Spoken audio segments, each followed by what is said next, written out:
bullshit blazing, still my heart is blazing. If the words kill me, I don't need a new one under you. Soon you will know, we already know the smell of the game.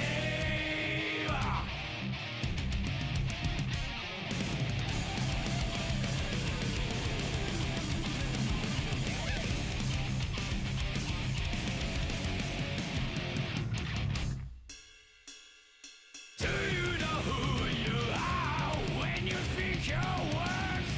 Don't sound like your own.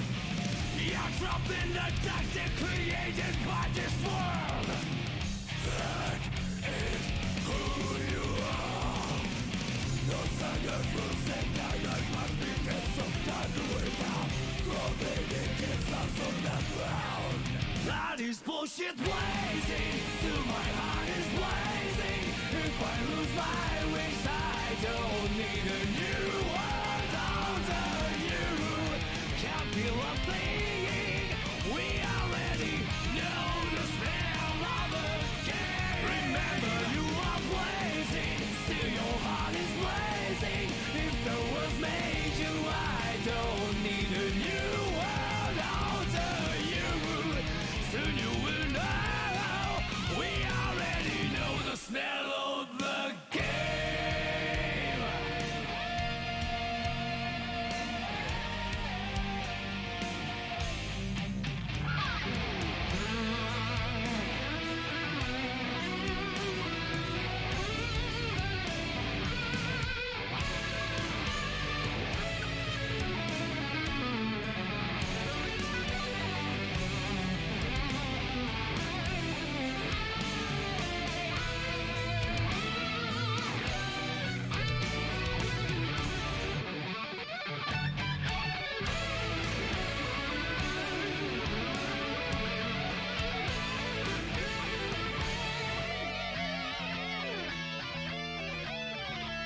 What am I? What am I? What am I? What am I? Mankind knew that they cannot change society, so instead of reflecting on themselves, they blamed the beasts. But they found beauty in the lives of beasts and couldn't lie to themselves about it. And this is no part of the world. But no one can blame me.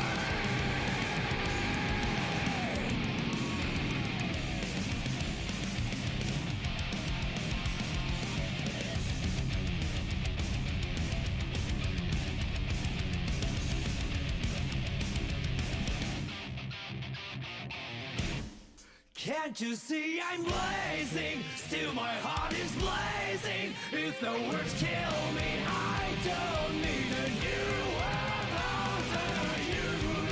My tribe is my word. Your words will never let me disappear. That is bullshit blazing. Still my heart is blazing. If the words kill me, I don't need a new world under you. Soon you will know, we already know the smell of the, know the smell of the, know the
Hey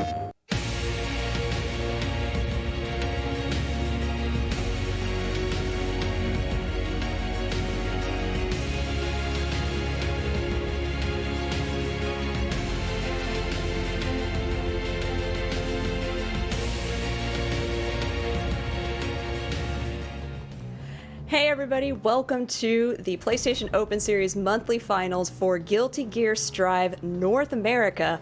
I'm Jadelyn, I'm joined with Ringe, and we have already had an action-packed day with the EU finals. I mean, they were insane, so if NA is half of what EU brought today, you are in for a treat. That's facts. EU was bringing a whole lot of, what was it, dolphins, swords, all kinds of nonsense. And we're going to see more of that today as well. And I really want to take a look at this bracket because there's some familiar faces here to the PlayStation tournaments. A3 Religion in the building with Nagoriyuki, Jen with the Potemkin, and of course, the defending Summer Jam champion, K7 Showoff, Rise's own, is going to be in this bracket, and he's taken one or two of these Open Series tournaments before, so it's going to be up to the rest of the bracket to really stop this man, because he's been on a rampage no matter what tournament it is. Yeah, I mean, we're also joined by some other really cool players bringing in a variety of characters today, which is nice, with Chanklam Tomika, Austyb, Mams, JurokuDaisa, and HeavyCura. I mean, we're going to have a fantastic, fantastic match today. Yes, for sure. HeavyCura has been in here as well, and they're all going to be competing for that top 4 payout. First place 400, second place 3, third 2, and fourth rounding it out for that $100. So you got to get in that upper echelon of results if you want to get paid out. But of course, everybody coming for that first place. I'm telling you, it's going to be hard. It's going to be a hard bracket to get that first place, and believe me, there are some heavy hitters in here. HeavyCura is going to be bringing, I believe, the May too. He was one of the participants in previous PlayStation tournaments. So yeah, I am definitely very afraid of this bracket. Yeah, and if you want to be a part of this bracket at any time, go to compete.playstation.com, where you can sign up to play and Strive and a variety of other games like FGC and, you know, even non-fighting games. There's a ton going on there. If you want to go check it out, see what you want to play in, just give it a shot. Go to compete.playstation.com. It's free to sign up, free to compete. Hey, if you get top 8, you might get some money. Indeed. Yeah, that's where you can get your reps in, up your skills in the world of Guilty Gear Strive. And yeah, I can't wait to see what we got going up first. And I saw that there was a Zato player in this bracket too, so I'm very excited to see that, of course. A3 Religion versus HeavyCura. Sorry, what were you going to say? No, it was nice to see, like, we have the Potemkin, a May, a Leo, Soul, 2 Nagos, Zato, and Chip. So this is, I mean, it's diverse. I'm always excited to see a little bit of character diversity in here, but let's get into this A3 Religion versus HeavyCura match first. So yeah, it's going to be Nagoriyuki versus May. A3 Religion definitely well versed in the realm of Guilty Gear. Been at it quite a while, representing New York indeed. You can see his stream as well. And he, as I said, is a veteran of this series. He's been playing for quite some time. I don't know exactly when he started, but I know he has played himself some Exert. I'm pretty sure he played some AC and Plus R before that. 8-0 in the PlayStation Open Series. You can see he is just running rampant, as I expect him to do on that Nagoriyuki. And then HeavyCura, also out of Florida, going to be rocking the May, definitely heavy in the game as well. And he's been, I'm pretty sure, like a top 8 frequenter in some of these tournaments. I've seen him around. Yeah, coming in with a nice win-loss percentage, 18-4, puts him at a solid 82% with 22 matches under their belt coming into this. So, I mean, it's a nice percentage. You're coming in strong. And these are both really heavy and hard-hitting characters, 2 that we also saw represented in the EU region this morning.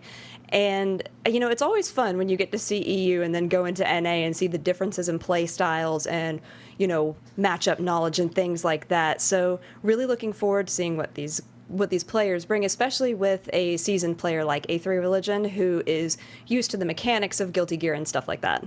Yeah, and you were mentioning the EU play earlier. We saw Yamato take it in the grand finals on that hyper aggressive May, just constantly staying in his opponent's grill.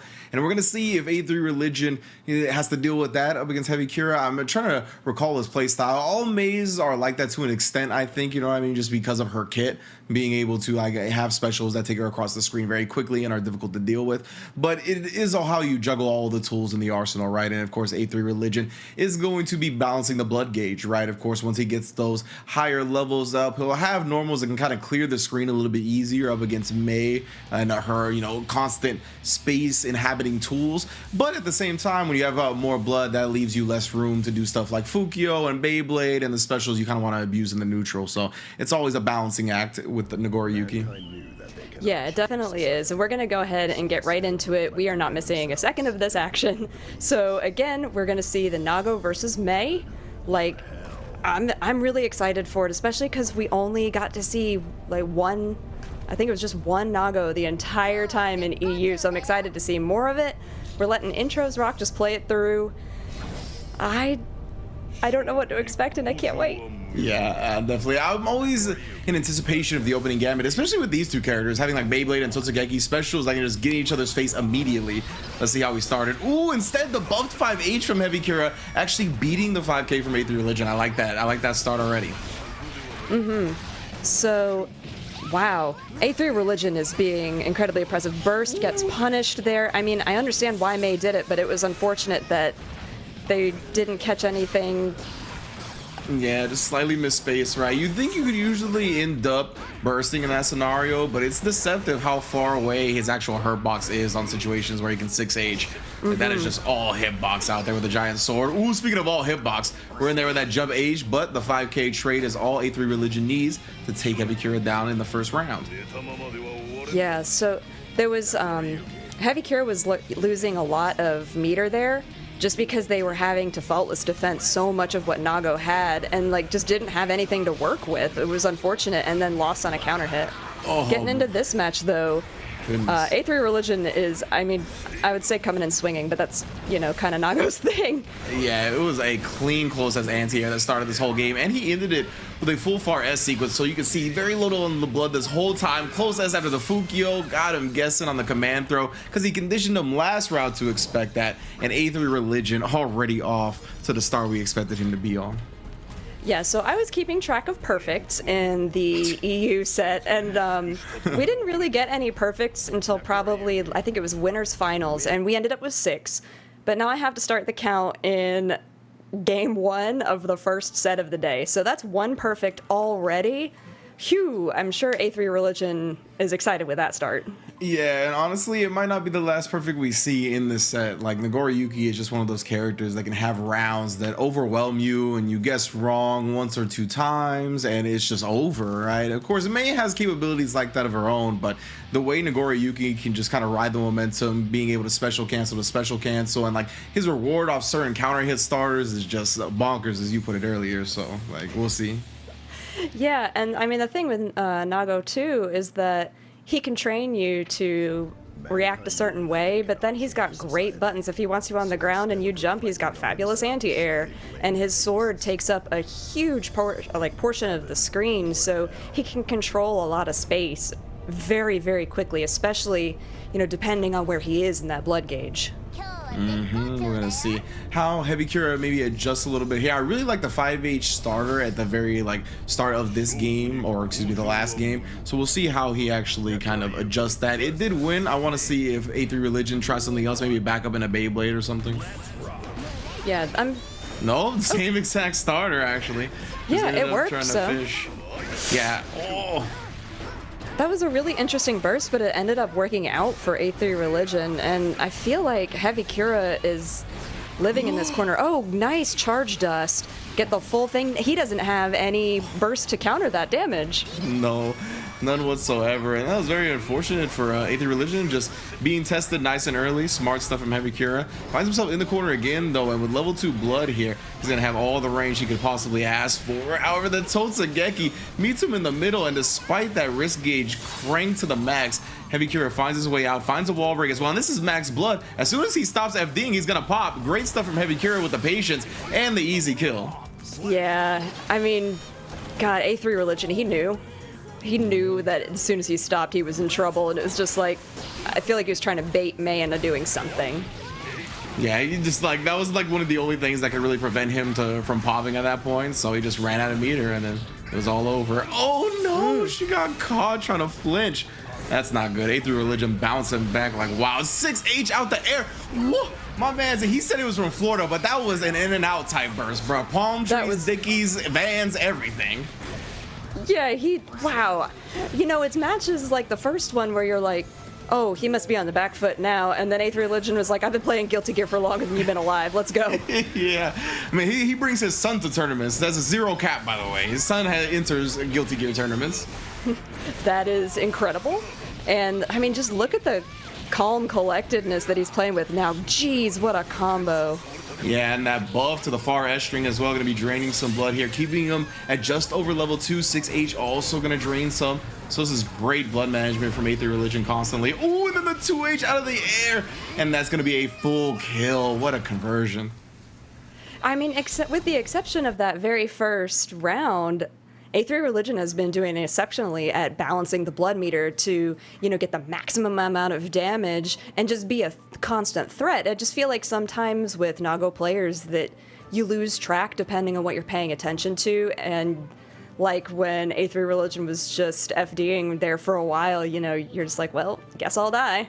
Yeah, exactly, yeah. Because considering Agoriyuki has the command throw, right, it's not just as simple as down backing. You can't just block it out against him. He's got the throw that can open you up, and then once he does do that, not only is his reward is obviously the damage, but the fact that the blood gauge just gets drained, I mean, he can go absolutely wild. He can do whatever he wants in terms of special cancel and the type of pressure sequence he puts on you, which could lead into another command grab. So yeah, you have to take your turn eventually, or at least try to. Exactly. So, different opener this time. Doesn't go for that May 5 into the Totsugeki, but still ending up in the same position, the corner.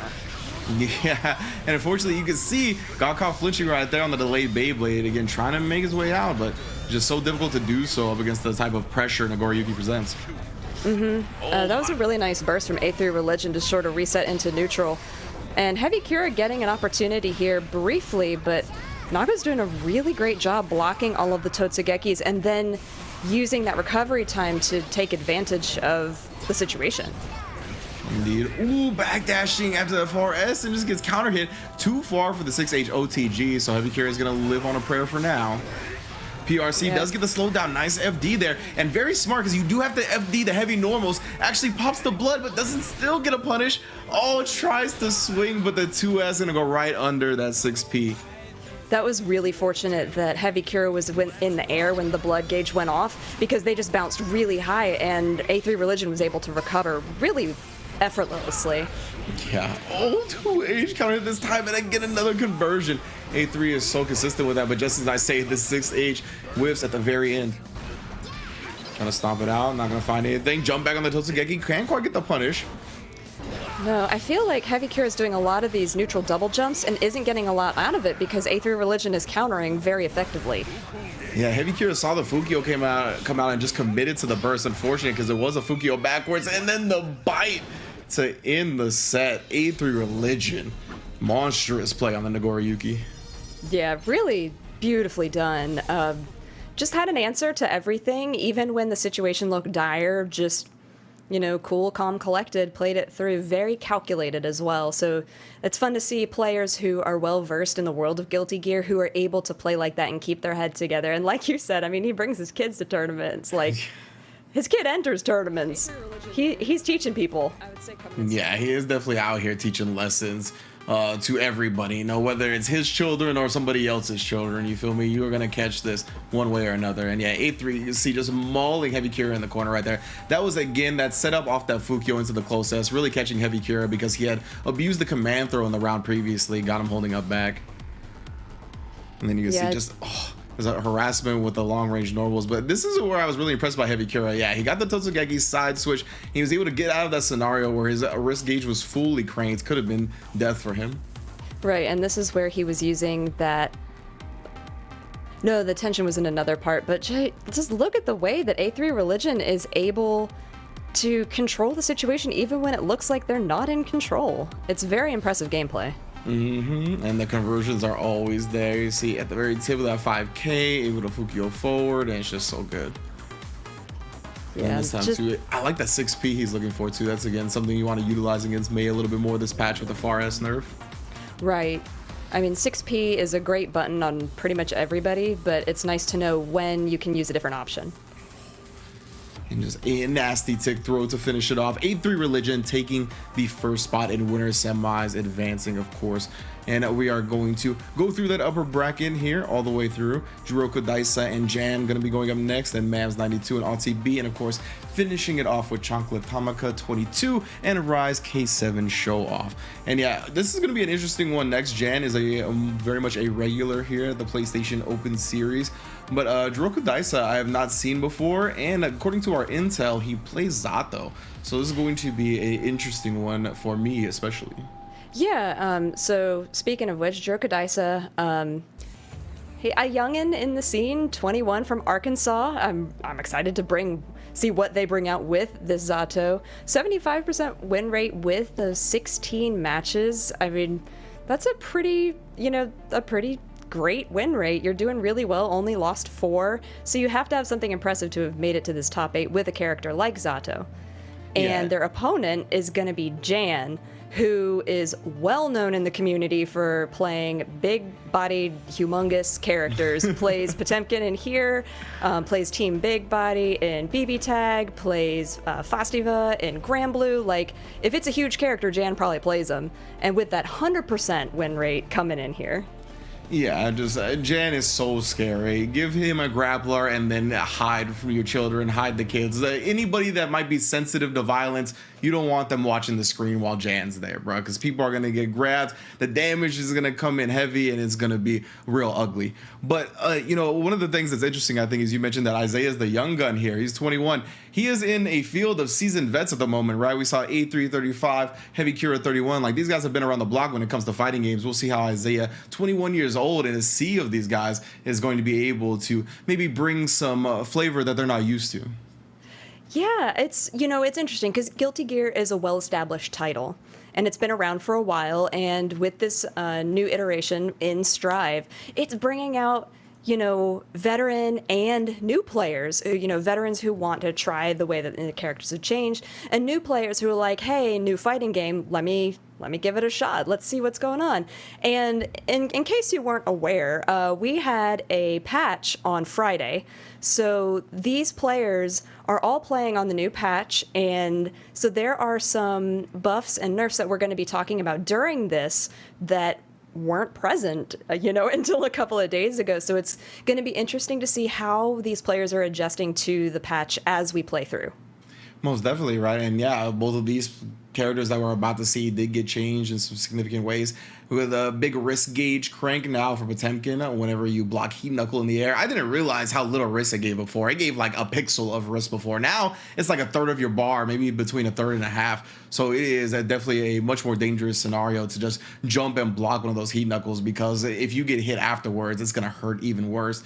And then Zato, of course, he got the clap cancels, were increased in speed, so he can get a lot of different eddy cancels and eddy specials out before that bar ends, as well as his 6P being sped up, so it's a little bit more viable as an anti-air and a defensive option on the ground versus some of these long-range buttons that characters have. Yeah, and we did get to see a Zato in EU, so we did get a nice preview of what he can do now, and it's really impressive. Like, I like the way that it's changed so that it gives him some more options, but against a Potemkin, and not just against a Potemkin, but against Jan's Potemkin, I'd be a little afraid. Yeah, I'm definitely scared. That's the thing, is that I like watching Potemkin. I hate playing against Potemkin, but when you're on this side of the tournament, it feels great watching him. But it's against my boy. It's against my character, so I am definitely torn here. Yeah, it's like when you get hit by it, you're like, I hate it, but I respect it. Yeah, that was a good use of, or tried to have good use of the far S right there from Juroku, because it's multi-hitting, so it can blow up the armor, but unfortunately for him, he's the one getting blown up. Garuda, no! The burst just completely whiffed and he's dead, and gonna have very little burst meter going into this next round. Oh, that grab, you can feel it from a mile away, and it just hurts. Yeah. I mean, good on him on Juroku for trying to, get some damage done. But I feel like, slide head. If you stay on the ground, you're gonna get hit by that. Yeah, you see Jan immediately bursting. Nice job waiting until the Eddie summon came out to burst. So he actually does kill off Eddie and forces JurokuDaisa back for a little bit. Yeah, because when you do kill off Eddie, the meter progresses more slowly to get Eddie back. So it's a little bit scarier for Zato, but doing really well. Super for the extra damage, breaks the wall, and now we're in the new stage, and Juroku now has the positive tension gain. The Garuda, long distance on the 2D. Now you're close enough to have to guess, and we got a YRC as soon as he was presented in that scenario. Ooh, 2D actually goes low. Jan might have been looking for him to try him with the dust. That's what Zatos usually do after that close S in the corner with Eddie right there. So Jan could have been committing to that instead of reacting. Yeah, I like the recovery and reaction and the adjustments from JurokuDaisa there. Really went well, and is trying to stay off the ground more so they're not being hit by slide head. Getting this wall combo that went so well. They just got all the tension. They could super if they want, but they don't. Saving that for maybe an RC later or super for something else. Yeah, oh no, and this is where it gets real scary. Potemkin bust already. You can see, oh my god, he's dead. The No, he's RC alive. afterwards. Oh, he knuckled to kill him off. Like, and that was the thing. That all came back to the fact that he whiffed that burst in the very first round and died immediately after. He never got another burst. There was 2 more rounds Right. and he never built one. Like, ugh. Yeah, that's a problem. In that second round, Juroku did such a nice job, creating pressure, putting Jan where they didn't really want to be. But, compare the length of that match to the 2 that Jan won. It took so much longer and so many more hits for Juroku to do what Jan did to him in 10 seconds. Yeah, and you talked about how he didn't use the super to break the wall in that one instance, and you really need to do that in these situations because it gives you the plus frames after the wall break, right? And it's so important for Zato to maintain control. His pressure is so overwhelming, and he hit him with a couple of frog summons that netted huge damage. So if he was able to keep control in that scenario, it would have been much better than just going back to neutral with Potemkin, where he is very scary in this matchup. Yeah, I totally agree. I feel like for Juroku, he's got to make some adjustments. He's got, and maybe it is using that super every time you're on the wall, or just keeping Jan out from doing what he wants to do. That was a really nice start. Forces Jan's burst out, and now Jan has to work without it for a while. Yeah, the forward Mega Fist does kill off Little Eddie, but very negative on block, so Juroku able to take his turn back. PRC air throw afterwards as well, and he's got Little Eddie using the frog to keep him locked out, testing him with the tap dust, and Jan fails. Yeah, this is much more commanding for JurokuDaisa. I like this adjustment a lot. The jump to miss the slide head, and YRC resets the pressure, PRC, and the grab. Nice adjustments from JurokuDaisa. I like it. Super good round. Now, yeah, try and challenge the 2P at the start. You can see Jan. Ooh, I love that. Mega Fist immediately, as soon as he sees the summon come out, it really does blow up Zato's summoning capabilities a lot of the time. Ooh, late D, and then into the stand low right there. Jan getting clipped. Maybe expecting a double overhead. Yeah, and the wall combo is really nice. Hasn't had super both times, so is able to make the most out of it. Getting that positive tension through here. Gotta be careful. Don't let Jan get anything started. Yeah, and then look at that wrist crank. It does not matter though. My man's hit him with a charge dust this time, not even the tap version. Yeah, I like it when people use the charge dust and especially when their opponent doesn't have burst, because you have so much time during that animation to just sit and think about your life choices because you can't do anything. Yeah, and people, because it nets so much damage and plus frames if you get the knockdown at the end, right? People commonly burst out of those scenarios. So no burst available. You just got to eat the whole thing. So you eat mad damage and they get plus frames after. It's a huge reward if you can land a charge dust. Yeah, for sure. I mean, we saw some earlier in that were really good counters to people who are blocking strings, so it's really well used there. In the previous instance, it was just a great way to close out the round because Juroku knew that Jan didn't have burst. You had to eat all of the damage that he was about to dish out, and they're well practiced in those strings. So let's see how this one goes. We're at 1-1 now with a really impressive set of adjustments from JurokuDaisa. Yeah, and that was a really good sequence right there. Getting like the cross up with just a neutral jump and then end up converting with a frog as well. That was super impressive. Yeah, I feel like Jan... That was sick too. Yeah, it really was. Jan, without the aggression and that they're used to having, is really struggling in this matchup right now. Yeah, this is definitely something Eddie can do, is really kind of tame Potemkin, especially with the new Eddie cancels. But a great back Mega Fist, that's an answer that Potemkin really does have that he can utilize well in this set. Oh my goodness, he comes down with the cheeks. Oh, any room for me in those jeans. Jeez, So now we have some nice adjustments from Jan using moves that we haven't seen yet. You know that he's thinking and he's trying to figure out what to do. Oh no, the burst gets caught. You gotta live without that for a while. And you cannot do that up against Potemkin. 2S into drill, you'll get Mega Fisted every time. Yep. Is again the tab dust really owning him. He tried to finish or convert the combo further with the PRC, but drops it. PRC from Jan now, 5P in the air, just making a block afterwards. Goes with the low and the Garuda games begin. Tried to kick him, the dead body kick, but not going to be able to pick it up. Oh, the protect the pimp backhand charge dust. Jan testing Juroku after he tested him before. And it's kind of a shame from Juroku because he was a second away from having his burst back. But the timing just worked out that he couldn't do anything about that. Jan, great comeback, good adjustments on their part now. Yeah, I think that's something that's probably a little under talked about in this matchup, is the fact that Zato, third lowest health in the game, so he doesn't have a lot of health to eat hits to build back that burst. And Potemkin outputs damage in so little hits that Zato rarely gets a lot of bursts in this matchup. So you got to make sure that the ones you do have count huge. Yeah, I think that's a really interesting point because as this game is developed, it's really come down to how many hits does it take to confirm to kill your opponent? Like, because with Potemkin, he hits like a truck and he can do it in like 3 or 4 like we saw. Indeed.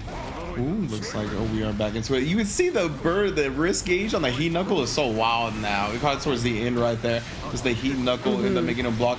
Oh no, he whiffed the second dust, but it got Jan to flinch, and at that same moment he let go of the frog to catch him. Definitely a classic Zato scramble hit. Yeah, the PRC didn't get the slowdown, but Jan's did. Oh, Mega Fist takes a good hit and a big chunk out of JurokuDaisa there.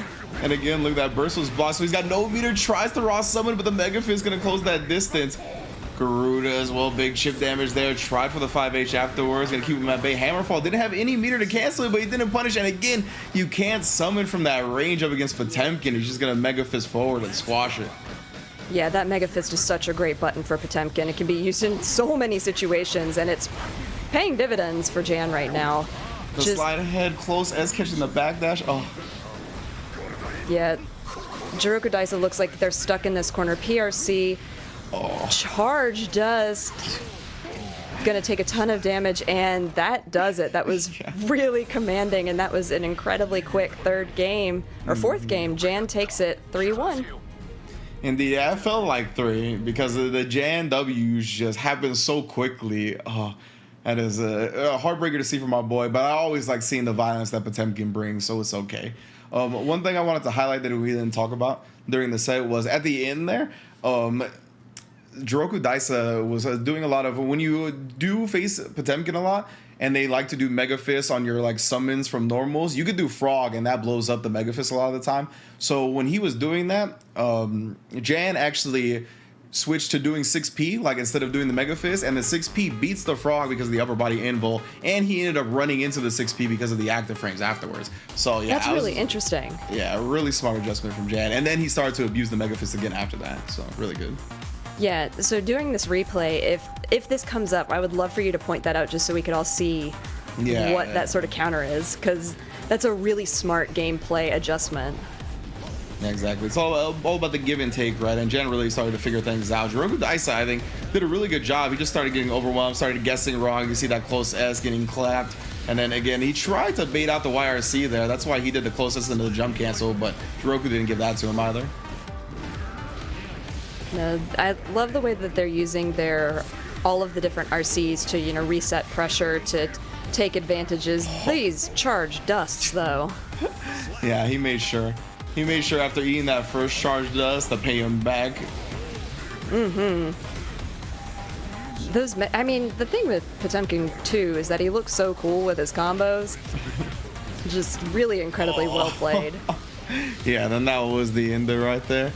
Mega Fist to finish it off, add insult to injury a little bit, and Jan versus A3 Religion. Oh my goodness, that is going to be quite the winter semifinals. But of course, before we get to that, we got the rest of the upper bracket to play out here in round one. It's going to be Mams 92 versus Austyb up next, and then we're going to end it again with Chocolate Atomica 22 versus K7.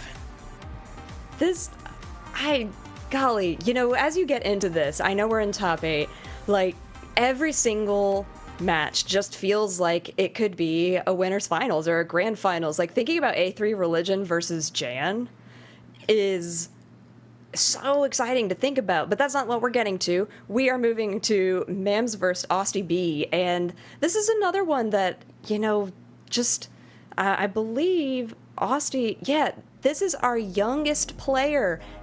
First we're going to talk about Mams, who is our oldest player at 41, a veteran Guilty Gear player from LA, and there's all of the social information if you want to go follow them. I mean, if you're into these players and how they're playing, go follow them because they post stuff all the time about tech.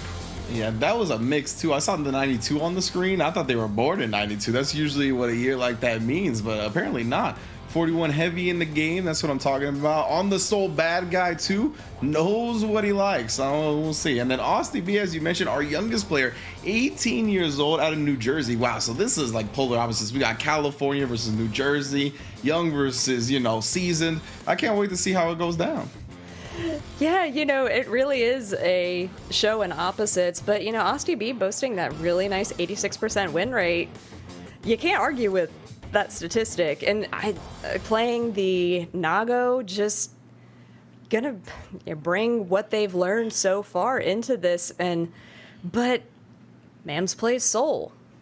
Yeah, both of these players not losing at the character select screen, to say the least, right? Soul Bad Guy and the Goriyuki, two characters that have produced many tournament victories already in this short lifespan of Guilty Gear Strive. Of course, we saw Nagoriyuki and Hotashi take NA Evo. We've seen Soul Bad Guy take a number of tournaments as well. No Evos for Soul Bad Guy, though, funny enough. However, even with that, he was toned down a little bit in this latest patch, right? We saw the Far SFD nerf where he gets pushed back quite a bit now. The Bandit Bringer also got some adjustments with the pushback and frame data on block. But he did get a little bit of a new toy to play with. Full combo off Wild Throw RC now. And we've already seen it utilized a bit of an EU by Retro Mix-Up. So we'll see if that is on the table for here as well.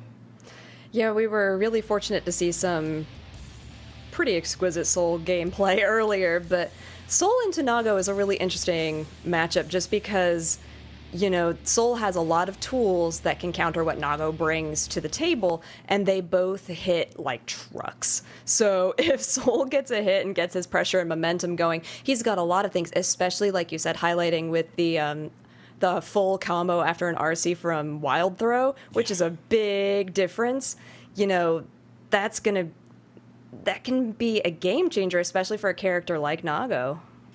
Yeah, for sure. I'm not going to have to be very scared of that if he wants to. Because he has an extended throw range, he has a higher throw range than most of the cast on his regular throw, him and Potemkin. He does like to mash throw-in scenarios a little bit more often than some other characters. And because of that, like wild throw being buffed, being invul to regular throw is going to be probably a huge deciding factor in this type of matchup. And I mean, we just saw this matchup be played extensively in a first to 15 with Punk and Hotashi, where it was 15-12 Punk in this exact Soul Nagori Yuki matchup. So I definitely think Nagori Yuki has what it takes to beat the character. I think it's honestly, to me, I feel like both characters can fight each other pretty evenly. I know probably both sides don't like it. I know Hotashi definitely doesn't like playing against Soul, but I think the character can be handled via Nagori Yuki's like tools, just in general, like the Beyblade, the specials, of course. But even in the higher blood levels, he can definitely like challenge Gunflame really well with 2H, and just in general take up a lot of the screen that Soul wants to occupy. Yeah, I like that you highlighted the space issue, because that's something that Nagoriyuki has to his advantage, is like how much space he can play with and control in his game. And, you know, Soul wanting to be like, especially with Bandit Bringer, like jumping up and things like that, you know, Nagoriyuki has the opportunities to counter those plays. But, you know, then you have the additional gauges to watch, like the blood gauge, which we saw in, you know, our first A3 Religion match. You know, there was that one time that blood meter wasn't managed perfectly, and that was like one of the few rounds that they lost.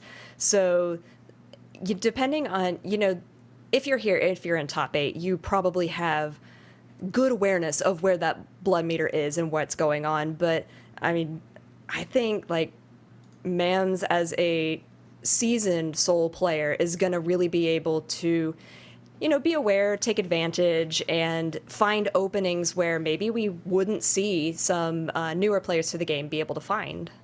Yeah, most definitely, right? Wily old veteran tricks. That is how it usually goes, and we'll see it in a little bit. Unfortunately, we did get kicked from spectators, so the players are playing their first match, and we're gonna get into it right afterwards. That's why we're chopping it up here on this screen rather than being in the match. But it should definitely be a good one, because these are, as you mentioned, this is like the polar opposites when it comes to like in terms of what we have as players. And I'm definitely interested to see who kind of brings their styles to the table a little bit more. If you know, like when it comes to playing Soul Bad Guy, I feel like even if you've been in the game a while, you still just like kind of cowboy up, right? That's like the type of character he is. And I think a lot of the time players just like playing Soul. Like he's a fun character to pilot, and a lot of the time they just want to get in the opponent's grill. And Nagori Yuki does have a weakness when it comes to getting mauled, right? If he's able to get in close, Nagori Yuki is not going to have a fun time. But with the new 6P and it being sped up, there will be easier ways to challenge in some circumstances too. Yeah, and I think it's, you know, one of the reasons that I want to watch this, besides just like the really interesting character matchup, is something that we briefly touched on earlier, is how Strive is bringing in, you know, seasoned and veteran players, but how it's also, because it's a little bit more accessible, bringing in, you know, these younger players who just want to try something. And it's cool to see a new generation of fighting game players be brought up through Strive. And so we're back in, we're going to get to catch more of this action and see that the connection is... Oh, no, we're back. We're back. That mixed me. It was like a play action pass. Scared the hell out of me for a second. All right, so we are back in indeed. According to our intel, it looks like Mams is going to be the person that took the first lead in that game 1. So yeah, thank goodness for the backup observer. Indeed, we have the technology. We have prevented ourselves from a disaster, and we're gonna get into game 2 here. Again, Mams rocking the Soul. And then we got just some guy. I like the in-game name, but it is Austyb on the Nagori Yuki. Yeah, and so it looks like Mams did take the first one. And so now, looking forward to what they do, but that burst didn't really get anything for it. So Mams utilizing a lot of airspace here, but Austyb catches him with a really great combo. Beyblades into the corner, but Soul just 5Ps out of there. Oh, Signite Ray. He's actually going to go directly in a Tyrant Ray, prevent Austyb from bursting there. Interesting. Oh, and then the neutral jump S actually punishing the Beyblade. He's just going to swing with the super, maybe expecting to cancel into the gun flame, but it's going to be nowhere to be found. Forward throw. Backdashes the Fafnir and tries to challenge. He just stays consistent with it. 3 or 4 Fafnirs in a row to take him down. Wow. That's a seasoned player right there. That was incredible. I thought Austyb had it, had some incredible carry combos that were all the way to the wall, like this one right here. But Mam said, no, I've played Guilty Gear for a while. I got this. Now we got the wall break, so this would be positive bonus for Austyb. Ooh, he tried to 6H the Bandit Bringer. That would have been a fuego. Knocks him down. Fukio forward, trying to bait something out. Maybe a DP, not going to give it to him again. Checking with the 5K into the 6H. And one more guess was wrong for Austyb. Or excuse me, for Mams. He got the command throw for the kill. All right, getting into this third round here. The Bandit Bringer, it's a great way to open him up, but Austyb is doing a great job blocking. Oh, there we go. Nice DP to get out of there. And now Soul can try to set up something. Doing a lot of these neutral air jumps, trying to just establish pressure, but not getting anything. Yeah, it ended up costing him big right there. The close S netted a huge reward on the anti-air. You can see the full far S sequence too, draining a lot of blood. So, ended up messing up that. Could have been a Banner Revolver execution error, or I don't know. Either way, Mam's picking up the combo. That's why Austyb is going to burst out. Bandit Bringer, though, stuffing the anti-air attempt. Ooh, that whiffed grab was a huge error on Mam's part. I don't know if he was trying to do something else, but it's unfortunate because he lost a lot of health there. But doesn't matter, is not, oh, there it is again. Indeed. And it gives him the full combo, of course. Double 5P, 6P Beyblade. Well done, Austyb, with the confirmation for the full kill. As soon as he found that last open up that he needed. Yeah, really good blood gauge management. It was interesting. He kept his blood gauge so low that when Soul was jailed in the corner, he actually didn't have like the optimal blood level to really keep him locked down there. So that was interesting to see. But of course, if you don't have high blood, that just gives you access to more Beyblades and like DP specials and all kinds of stuff. So it's really cool to see that new Far S buff coming into play already. Yeah, I totally agree. We're gonna take a second, reset the lobby, make sure all of our observers can be in there. But, it was interesting towards the end. I was wondering if that first whiffed throw was was it a mistake? Was it something else trying to come out? But then there was that second one that unfortunately cost Mams that particular game. You gotta, in Guilty Gear, in this iteration of Guilty Gear, you have to be very, very close to get that to land. So I don't know if he thought maybe Austyb was going to come towards him, and you have to think, you still have to predict what your opponent is going to try and do, but sometimes when your predictions aren't right like that, it could cost you pretty heavily. Yeah, and like a throw is just a kind of a security blanket for Guilty Gear players. Before this game, there was still 1 frame. Like it's 2 frames in this game, and there's a throw whiff animation, but that hasn't stopped Guilty Gear players from mash and throw, myself included. It's just something that's so good because of how fast it is. And you can see like meaties get thrown all the time when you don't properly space them or you don't time it so the active frames are during the wake up of the opponent, and it can happen quite a bit. And because of that, I think players just kind of rely on it as a defensive mechanic a lot of the times, where it can end up costing them super heavily in this game because of the whiff animation and the counter hit recovery of them. So yeah, it's been discouraged a little bit compared to last games just because it's not OSable in terms of the same way. You don't get a move that comes out, it's a whole whiff animation, and because of the recovery. But it's still something, because of its speed, that's always going to remain a habit for players. Yeah, one of the only things that counters it are command grabs, which are faster. So you have to be aware of that. And then that's another thing in your character matchup. Who's got a command grab? Soul does. But, just going through and thinking about, if I whiff this grab, what are my opponent's opportunities to punish me? Yeah. And in Strive, it's a lot. So you have to be really careful and, making sure that you're using it at the opportune time. You can also back throw if you're blocking. And if you whiff that, and it's, it opens you up to a world of opportunities for your opponent. Yeah, that's why at high level you see so often that players reserve going for throws when they have a 50% meter, right? so they can then OS it when you whiff and you get an RC, and then that presents a whole hell of a different lot of problems for the opponent, because if they did avoid it by jumping or backdashing, then their jump or backdash is slowed. If the backdash is slowed down, then you get a free punish. If you jump, you're gonna have to guess between like an air throw or an anti-air normal. It's a very difficult situation to get out of once your opponent does have that RC meter. So players have been trying to challenge in more significant ways, right? And you also mentioned the fact that the DPs can get thrown as well, right? That's something that we've been touching on before. So even in scenarios where you want to challenge with a DP, that's not always the best scenario, or that's not always the best decision, because that can get thrown. And throws beating strikes also mean that if you press the wrong button at the wrong time, strike's gonna get thrown. So it's very difficult to defend against throws in this game. Those are quite powerful, and yeah, with the OS on top of it, I mean, players abuse the hell out of it, and you could see it at high level play all the time.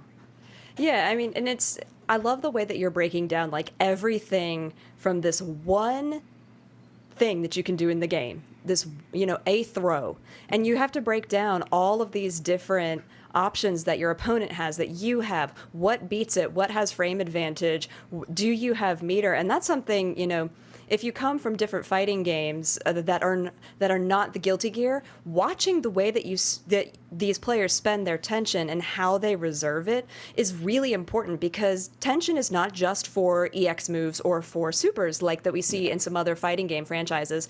It's also used for these RCs or Roman cancels that we've been highlighting, and you'll see the different colors, and we'll talk about what those do as they come up.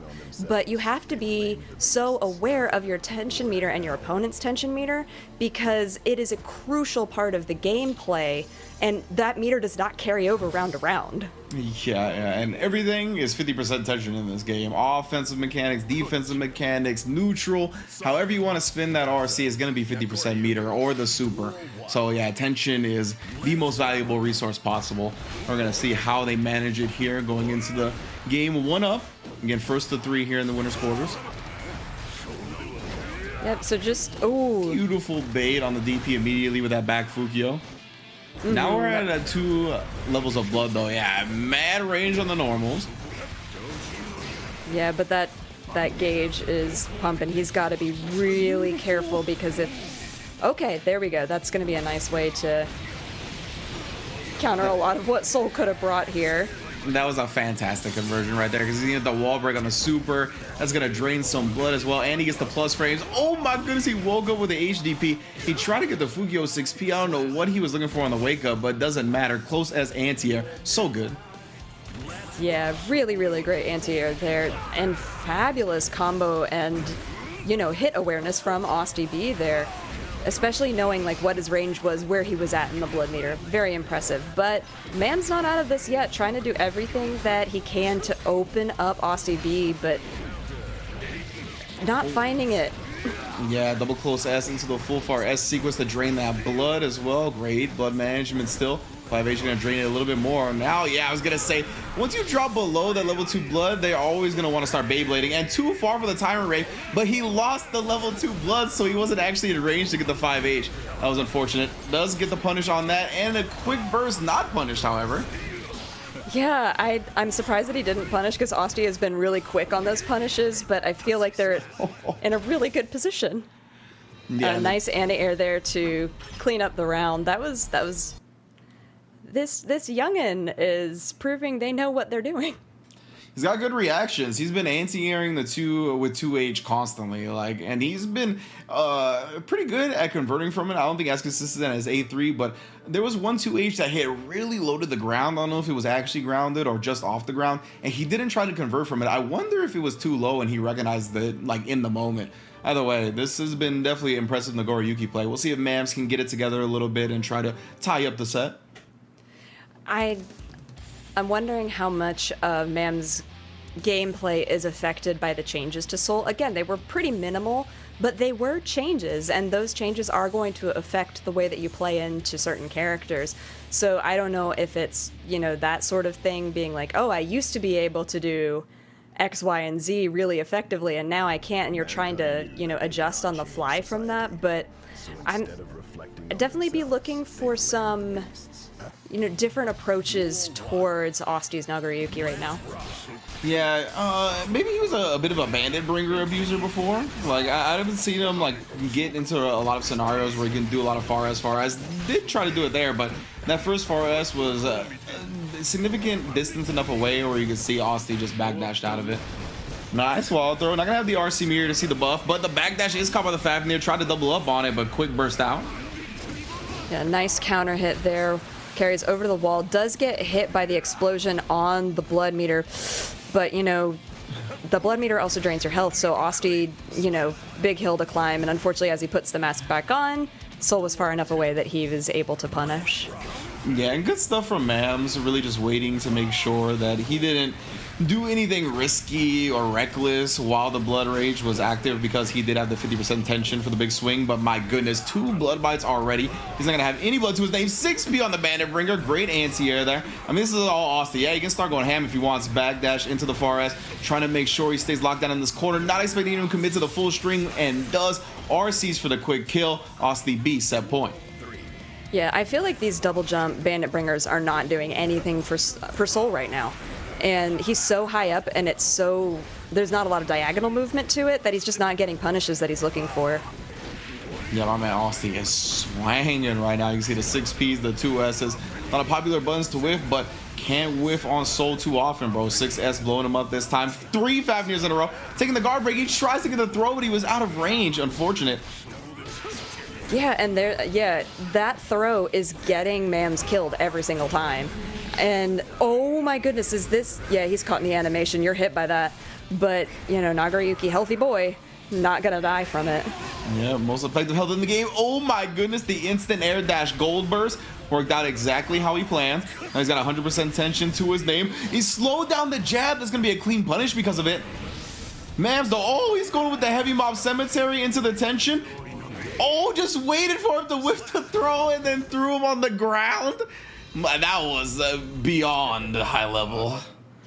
That was so well played. When that super came out from Mams, I was like, Austyb's not pushing a button, dude. What's going on? But I didn't see that from the gold burst. He had that full tension meter, so he was able to RC out of it and just really capitalize. You know, sometimes that's another thing to watch out for, is when somebody does have gold burst, they might try something like throwing out a super when they might not have normally, because they've got that RC to cancel it and take advantage of their new space on screen.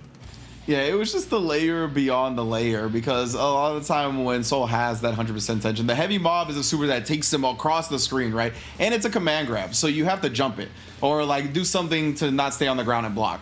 So often when they do that, the opponent goes into the air, and then that sets up like an air throw scenario. And that's why the Nagaruyuki committed to the air throw. He was so scared of that happening that he committed to it in the sky, even though Mams never left the ground. And then yeah, it exposed him when he landed. That was good stuff.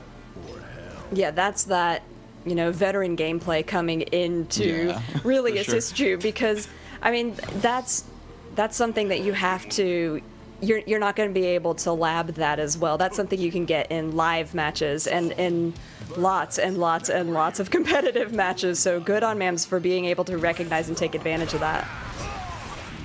Yeah, definitely good stuff. That was mad good. Wily old veteran tricks 100%. And then DPing after that, the second hit of the far S, very smart. He can Fukio cancel back and avoid it, but I mean, even then, it is easier to punish now, Volcanic Viper that is, once you do whiff it. But I mean, he's got to make sure Austyb shows him that. He's got to earn it. Yeah, definitely. Whoa. Okay, he had burst, was able to, you know, stop anything that Austyb was about to get going. PRC does catch and slows down, but Nago gets a nice throw. Bandit Bringer with, or Volcanic Viper, sorry. Yeah, DP attempt. It looked like he tried that heavy version 2-2H, and he Fukio'd forward to try to get that close distance to present that last guess. Nice, I like that. Blue RC drift forward right there. Of course, my man Nagaruyuki doesn't have a ground dash normally or an air dash, right? So he's got to use like the Fukio and the BRC drift forward to traverse the screen like that. Big counter hit. Yeah, this is a huge damage starter right there. Gonna make sure he doesn't pop though with that full far S sequence. You can see how much blood it drains. That's wild. Gonna allow him to get a Beyblade off. Backdashing the throw. My goodness, Austyb B making all the right choices. Yeah, I mean, right choices is exactly the right way to put it, because he's, you know, he's blocking when he needs to. He's checking his opponent's distance so well and just really impressive gameplay from our youngest player against our most seasoned player here. I mean, I know we're highlighting that a lot, but it's really cool that that was who faced off in the beginning of this. That was really cool. And unfortunate for Mams right there, he had another whiff throw right that was plaguing him a lot this set. Extra in full frame on that backdash from Nagoriyuki, so they really do love to backdash. So you got to make sure that when you have that meter, which he did, you got to OS that throw. He had the meter at the end to prevent himself from getting punished, and then could have punished the backdash, but he just kind of let that slip from his mind a bit and ended up costing him the set. So something to keep in mind in the lower bracket. Yeah, for sure, because this is double elimination tournament. Anybody, we're still in the upper bracket, so everybody who's taken a loss here is now in our lower bracket. And checking out these, I missed a perfect for my perfect count. We're up to 2. Both from Nagoriyuki, by the way. This is true. 2 perfects from both of our Nagoriyukis. Just checking out some of this gameplay that we had against these two. I mean, things to look out for are the ways that Nago is countering what Soul is bringing here, especially when they have those Beyblades and those dashes that you've been highlighting, but also, good to watch where some of those mistakes were that Mams had, those whiffed grabs and stuff like that. Yeah, 100%, right? Always good to study your own footage, see how you lost, where you lost. It hurts, but it'll make you stronger in the end, as most things do. But yeah, for Mams, I think that's one of the things you could really highlight. Just an easy fix too, if you make sure to keep it in the back of your mind, or a little bit more in the forefront if you're not doing it out of second nature already, is that throw OS. Oh, he tried the heavy mob gimmick here too, right? Not gonna happen. And a really nice BRC drift backwards to get the punish, because again, that super does take him like across the screen. So if you're moving in the opposite direction, it's not gonna be an easy punish. Yeah, we just SDP'd after. That was rude. Yeah, I love that animation of Nago getting off the ground. He just stands up and doesn't use his knees. It is creepy, and I love the way it adds to the character. Anyway, unrelated. But shoutouts to the animation team. Yeah, vampires in Guilty Gear lore are OD strong. So that's why when they get knocked out too, him and Slayer, they just chill out. They do that pose where it's paint me like one of your vampire girls, and they just chill out on the side with their head on their hand. They are not fazed by the violence at all. Not in the slightest. So here's our updated bracket so far. You can see in the lower bracket, JurokuDaisa was able to take it 3-1 over HeavyCura and has moved on. And Mam's now waiting for the loser of Chanklatamica versus K7. Yes, indeed. A match I'm very much looking forward to. I'm not sure who Chancla Atomica plays, but K7, of course, the Leo of America, him along with Sonic Fox, of course. And, I've said this a couple of times. I think Sonic Fox is overall stronger player than K7 by a little bit. But K7 is the player that makes me afraid of Leo. I feel he's really pushing this character past its limits and really developing the overall strategy that a lot of the Leo players are going to follow, right? He is the Mufasa and all of the other ones are the Simbas. They are going to follow in his footsteps.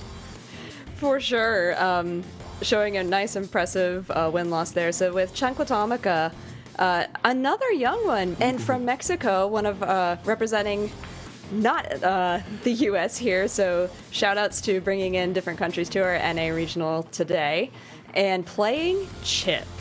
He is a fast boy, and with, again, nice win rate percentage. But the thing with Chip, there's that meme going around, it's just kill Chip, but you have to catch him first. Yeah, right, exactly. He explodes if you can ever get your hands on him, but getting your hands on him is the hard part in general.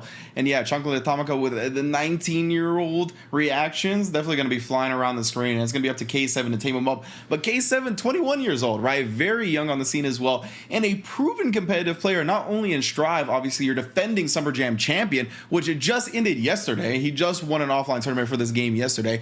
But before that, he was the last Mortal Kombat offline champion. He was the Frosty Faustings 2019 champion for Mortal Kombat 11 and has been a monster in the PlayStation tournaments regarding that game as well. So this guy is a fighting game player through and through despite his age. I love that. It's so exciting, again, to see players who are, just embracing the learning process and who are developing this game along with the veterans. I think it's really important to the life of a game and to just the life of the FGC in general. So great to see them all here and showing us what they can do, especially in this matchup. So Chip, he's got some really interesting things that assist his speediness. He's got a triple jump, so you have to watch out. That's a different thing to watch out for because he's got different fall trajectories. But then with this changes to Leo with the Brunhilder stance or the back turn stance, it's going to be really interesting to see what happens. And right now, it is all K7. Yeah, we didn't really talk about the changes, right? Leo definitely buffed in this version of the game.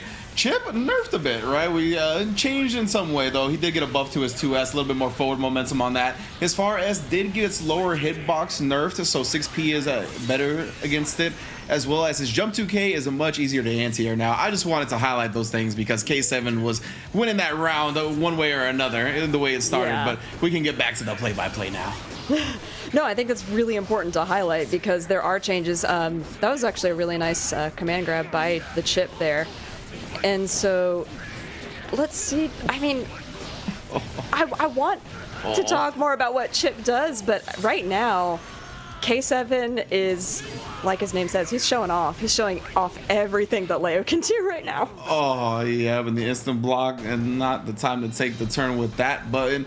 K7 already up 1-0. And yeah, I mean, welcome to the Lions then, brother. I know you're a warlord, you got your own country and all that, but you are in the Second King's territory right now. I'll tell you, K7 has been taking that throne for himself time and time again on these PlayStation tournaments. So tough draw for Chocolate Atomica here, but this is what really improves players, right? It's playing against players like this in tournament environments. It's what helps you grow and really understand what you need to take it to the next level as a player. Yeah, definitely. I mean, if you don't get that experience, you aren't going to improve. And, yes, sometimes so you're not always going to win. You're going to take losses. But like you had mentioned earlier, go back and watch your footage and see what happened and where it happened specifically so that you can make adjustments that are appropriate, because it's hard when you're reflecting on the situation, without watching it, to be like, oh no, I definitely did that. I did the right thing. And then you go back and you actually watch it, remove yourself from the situation, like that mental state that you were in, and you're like, oh, no, that was not it. That was not the decision I should have made. So it's really important to have that sort of knowledge going in through this.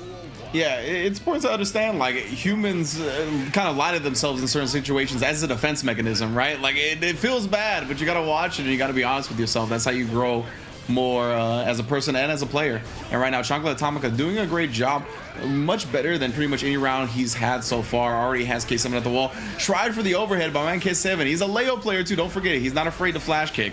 Ooh, does get caught flinching at that perfect timing. Actually burst out too, trying to hold on to this round. Nice DP instead. Oh, there was a grab there. There's a non-charged dust. He's in that back turn stance. Chip has got to do something to get out of the corner, but unfortunately gets caught with a nice anti-air from K7. But another nice anti-air from Chocolatomica. Oh no, he PRC'd to try to get that last bit of damage he needed, dropped it, but gets the kill anyway. That was a scary scenario. And yeah, we did see the change showed off on that jump 2K, just destroyed by that 6P from K7. I love that Chocolatomica is able to get their pressure started, because one of Chip's advantages is that they're one of the fastest characters in the game. And look at the way that they're using all of their fast buttons, things that you wouldn't see normally. Gets the wall break, isn't going to kill, but has so much health on their side. Yeah, most definitely. Oh, and then killing him off with the dash crouch D just like that. I didn't even realize that was the second hard down for K7. Chocolate Atomica bouncing back like a beast. Yeah, the speed star is here, man, and if you can't tame him up, that is definitely what's gonna happen. I mean, all of the things I would have thought to adjust for Chocolatomica's gameplay. So, not letting Leo get their game started, not, letting Leo just run over you and establishing your pressure and your tempo, and they did that really well and very effectively. I would be interested to see more of, the Alpha Gamma Beta Blade combos, because that does set up some different pressure situations for Chunklatomica. But, what he did was very effective there, so if it works, stay with it. Yeah, absolutely. We'll see how K7 adjusts now. He got kind of overwhelmed. We saw the flash kick come out once. See if it comes out a little bit more this time around. See, already showing the guard point stance as well, but that was like just, I think, kind of an autopilot cancel to make sure his pressure next was going to be good. Gold burst the burst out. there was a gold burst from Chocolatomata. It does have a lot of meter to deal with. RC's there is able to catch that burst from K7 and moves him off into the corner. YRC to reset the pressure. Command grab, and what have we got? There's one of the Alpha Blades. Nice. Yeah, and he got the pick up that time. He had been dropping that a little bit, but this time I fixed it up. Ooh, and the jump 2K still rearing its head. Big challenge there, and K7 died with 100% tension. Chocolatomika, what a bounce back. Yeah, I'm really impressed with the adjustments that they're able to make here. Unfortunately, was not got caught at the end of that string. Yeah, that overhead. Whoa, what a counter. Good throw as well. He threw the parry last time around from K7 as well, so definitely had some good throw time. The guard point is there, though, and he's able to get the counter hit on the follow-up. Ooh, back turn, S blowing up whatever he wanted to do. Is he gonna die? Chip, of course. Why am I so dumb? Why would I ask that? Lowest effective health in the game. Yeah, it's one of those things where, like, is it gonna kill? And by the time you've asked the question, they're dead. Yeah. Oh, Wow. and then he gets the OTG wall splat. Now we're gonna get the positive bonus here. Positive bonus only. K7 doing a much better job in this round, taking their turn back. Nice DP to try and reset some of the pressure. Oh, wow, the super going the wrong way, but it doesn't matter. He had the tension to cancel it. PRC, oh, he drifted forward into it. The active frames were still there. Now you got to guess for the game. My goodness, oh, we're not even seeing the back to 5K stuff. Just a far S catching the back dash. Chocolatomika wanted a little bit more space. K7 not giving him that breathing room. No, that really, really great adjustments there from K7 too. I mean, like you said, just coming off of this win from Summer Jam, you've learned a lot. You've got the momentum in your favor already, coming off of an offline win like that, and just, smart adjustments. The thing with Chip is that if you let Chip hang themselves, they can do it, because they're going to come at you, and if they start missing the ends of strings because you're blocking, even though they are a fast character, they still have a lot of openings at the end of those strings that K7 was able to take advantage of, take their turn back, and start establishing their game plan throughout that set. Yeah, I think that's an important thing that you highlighted there, is that one of the openings that K7 really got and road to a W was the fact that Chankla ended up committing to the overhead, trying to put the Chankla on him, and that's very negative if you don't have RC to make it safe. So K7 pretty much just took that opportunity, got the clean punish, and knocked him down. And once Leo knocks you down once, it could be game over. Oh, absolutely, because the damage output from Leo is so high, as we're seeing right there. I mean, if Chunklatomica hadn't burst, it would have been serious trouble. Ooh, great backdash right there. It felt like it was even delayed a little bit too. K7 is just a backdash master. Ooh, speaking of that, which though, Chankla showing off a clean backdash of his own, getting right out of the range of that 5K and with punishing afterwards. Not taking the wall break though. Yeah, it looks like they just were thinking too hard about what they wanted to do with that, and unfortunately if you think too long, you miss it, and then you end up losing the round like that. Yeah, committed to the backdash one too many times. Got it clipped by the 2K. Show off now. Set point. Jump 2K not able to be anti-air there. Oh, he actually double jumped to triple jumped, maybe even out, but he still had to block the flash kick anyway. Now you got to start guessing overhead, not protecting the dome, and of course the burst gets baited, and my man's is deader than dead. K7 with that wall break damage. Oh, nah, had to be the other super, I guess. Yeah, I guess so, but it doesn't matter. I mean, if you have that dash through, you're going to be able to close it out really effectively like K7 did. So shout outs to some really exquisite gameplay there, really showing off why they were the Summer Jam champion and why they're moving on in our upper bracket today. Yeah, K7, I mean, he's taken a couple of the PlayStation tournaments already, whether it be for Guilty Gear Strive, whether it be for Mortal Kombat. Like, I'm telling you, he's really pushing the forefront of a Leo neutral and just in general the type of tech that this is coming out for this character. And you can see we saw Leos in the EU also do this a little bit where they'll steal the corner to get some extra damage before getting that wall splat. It's super smart and just one of the things that Leo is so good at because of the Berserker Slash and because of the back turn dash going through the opponent. Yeah, definitely. I mean, I think you've said it all. You've done a great job highlighting, what K7 was doing well, and then, Chanklatama just, did a really good job doing what Chip does best. It's just unfortunate sometimes you do get caught making decisions that just don't work out for you there.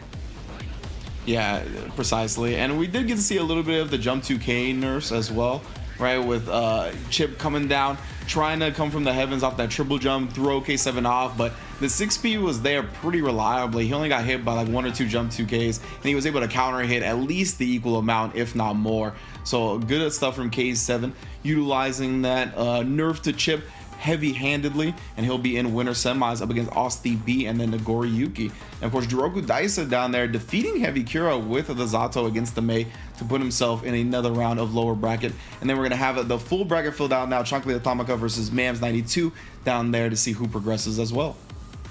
I think that'll be really interesting to see how that lower bracket shakes out as we, continue to progress while we're watching the upper bracket.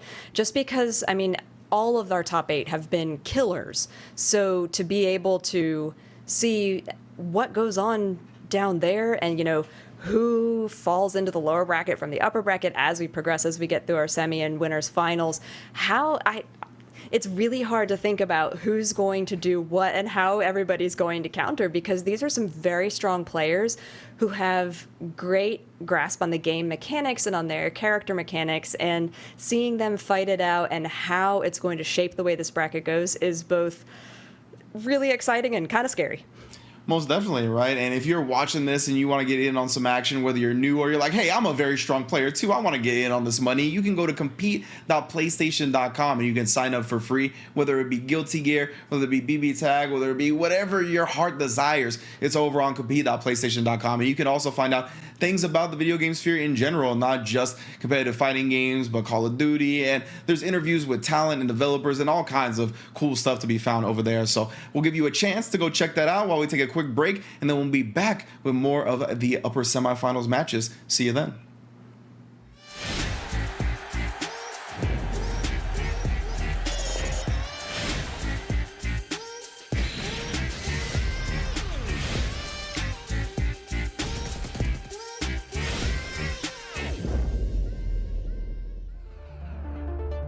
Slightly misspaced.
And welcome back, everyone, to another edition of the PlayStation tournaments. This time we're in North America handling Guilty Gear Strive. We've already seen a couple of fire matches, and we're going to have more. Of course, I am Ringe, and this is Jadlin, and we are going to continue with this bracket. As you see, it's progressed already into the winner semis portion, where we're going to continue that on stream with A3 Religion and Jan. And then on the other side is going to be Austyb versus K7 Show Off. Down there in the lower bracket, JurokuDaisa on that Zato has already defeated HeavyCura and has progressed while we await the rest of that playing out. Yeah, I mean, we've already had some incredible matches, like you said. Just, you know, the only, and I just wanted to bring this up, the only 3-0 we've had was A3 Religion versus HeavyCura in the beginning. We've had at least, you know, at least somebody's taken a match ever since then, and I think that's great. But also something that was really interesting that I wanted to bring up was as we were doing the call to action a little bit earlier with that compete.playstation.com that you can get involved with. If you think, man, you know, I hope I get to fight a lot of people, there were 277 unique North American players this month for Strive. That is a ton of people that you have the opportunity to play. So if you're like, I want to, you know, meet people, play people, figure out how to get better in my matchup, sign up at compete.playstation.com, and you could be, you know, unique 278th player per month. It's free to sign up. It's it's really a great time, and you get to fight all these awesome players. And speaking of awesome players, you guys think that A3 Religion has 70% Wow. is going to take this. A lot of belief in the Nagoriyuki, A3 Religion, of course, and that expert on the character. But I just have such a hard time betting against Jan. Like, it's just so hard to do so. He's a scary competitor. We talk about in the running for greatest grappler player in North American history. Like, the man's tenure is spanning across all types of games, and he always picks the big body. He always finds a way to command grab you. And we saw that in his first match up against JurokuDaisa, and we'll see if he finds that same success up against A3 Religion, who is a monster and has a tenure of his own that is quite impressive. He, I believe, made Evo Top 8 in 2010 as well for, I think, one of the Guilty Gear games. So yeah, he's been at the top of the mountain as well. Yeah, I'm excited to see the way that Jan plays into this, because in the first time we saw Jan's Potemkin, it was into a Zato, which is a very different character than Nagoriyuki. So seeing those adjustments, I mean, of course, Jan's going to know what to do in this matchup. They're a seasoned player. They know how they want to get their game plan started. But like you said, A3 Religion is no slouch. I mean, Evo Top 8 in 2010, my dude's been practicing for a while. Yeah, he's been around the block a few times. So as we can see, both veterans of the game and the fighting game scene in general. So they're going to be no strangers to the tournament environment, the tournament vibe. And so we'll see them be comfortable and try to play their best. Already A3 able to get out of that Garuda with a gold burst. That is huge. Low blood gauge, 100% tension. This is a lot of resources to work with. But you can see he's really respecting Jan, because if any of the armor options come out, Nagoriyuki doesn't have like the quickest options to blow it up. Yeah, I definitely agree with that. But now that A3 Religion does have that advantage, you know, was able to do a lot. Blue RC, you know, slows down that little butt fall there, but these guys are being incredibly respectful. A lot more respect than I thought there was going to be here. Oh, the Ric Flair chop from long distance, closing the distance now with a hammer fall. Tried for it one more time. Good YRC from A3, and the 5K6H gonna put him away. All right, that was... Honestly, I thought the first round was going to be a lot more explosive, but these two are just willing to kind of feel each other out right now, see what their game plans are, and try to, you know, get that download before they really commit. Exactly. Oh, nice counter there with a slide head afterwards. And A3 was stuck in the corner, has a nice counter hit of their own. And now we're going to be back to the mid-screen game, utilizing that projectile to get the plus frames going. PRC just slowing him down and stuffing whatever button A3 Religion tried to press. Now the backdash gets clipped by the close S, and he's still just hunting him. 2D this time. A3 Religion on the verge of death. Tries to get the throat chop. Not going to finish him just yet. PRC didn't make him guess. Wow, A3's the one that ends up with the command grab, or excuse me, the air throw. And now just running rampant in the corner here. Going to be able to get the wall break. We're going back to neutral now. He has a Beyblade available if he wants, because the blood gauge is going to drain a bit. Yeah, look at them just neutral jumping. That's a... Oh, my did this goodness. work? A3 Religion! And he's going to be able to get the combo. Oh, and he made it the burst and command grabbed after. You're kidding me. This man is a monster. That was so insane. I really look forward to seeing that again, because that series of events was just so clutch, and it happened in the span of like 2 seconds. Oh my goodness. A3 Religion supering through the flick block string. It was at the distance where you weren't going to get the full cinematic. He juggled with the far SS sequence, and then at the very end of the S sequence, he backwards Fukio'd because he saw he built Jan the burst again. That was incredible. That was good stuff. Good stuff. I mean, we talk about, you know, playing 5D chess, but that's like 5D chess in a pocket dimension, because, I mean, you have to be so many steps ahead and be paying attention to so many different things to know what's on the table and when it's on the table, and then what you have available to counter that person. And it happened in a split second. That is the mark of a veteran player. Was that the first game? Yeah. Oh my goodness. All right. Sure. I know, right? It felt like... But I don't got much energy for the rest of the set. I know, like, we gotta pull it together. That was a whole lot going on. And so now A3 Religion doing a great job just, right now, they're not huge combos, but they're little hits doing a lot of work. Paper cuts are still cuts. Yeah, and they're starting to add up. He actually was wall splat during that, and he gets the gold burst anyway. So he's going to keep him at bay. You can see the massive range on that 5H once he's in max blood, but still didn't lose too much life. PRCing backwards. He ate that jump S with the armor, but still respecting him as soon as he gets close. Knows that he has that meter to RC or super, and he was going to RC the end of that sequence, but Jan tried to take his turn before that because the Goriyukis don't really commit to that unless they have the RC meter. Very negative on the full string.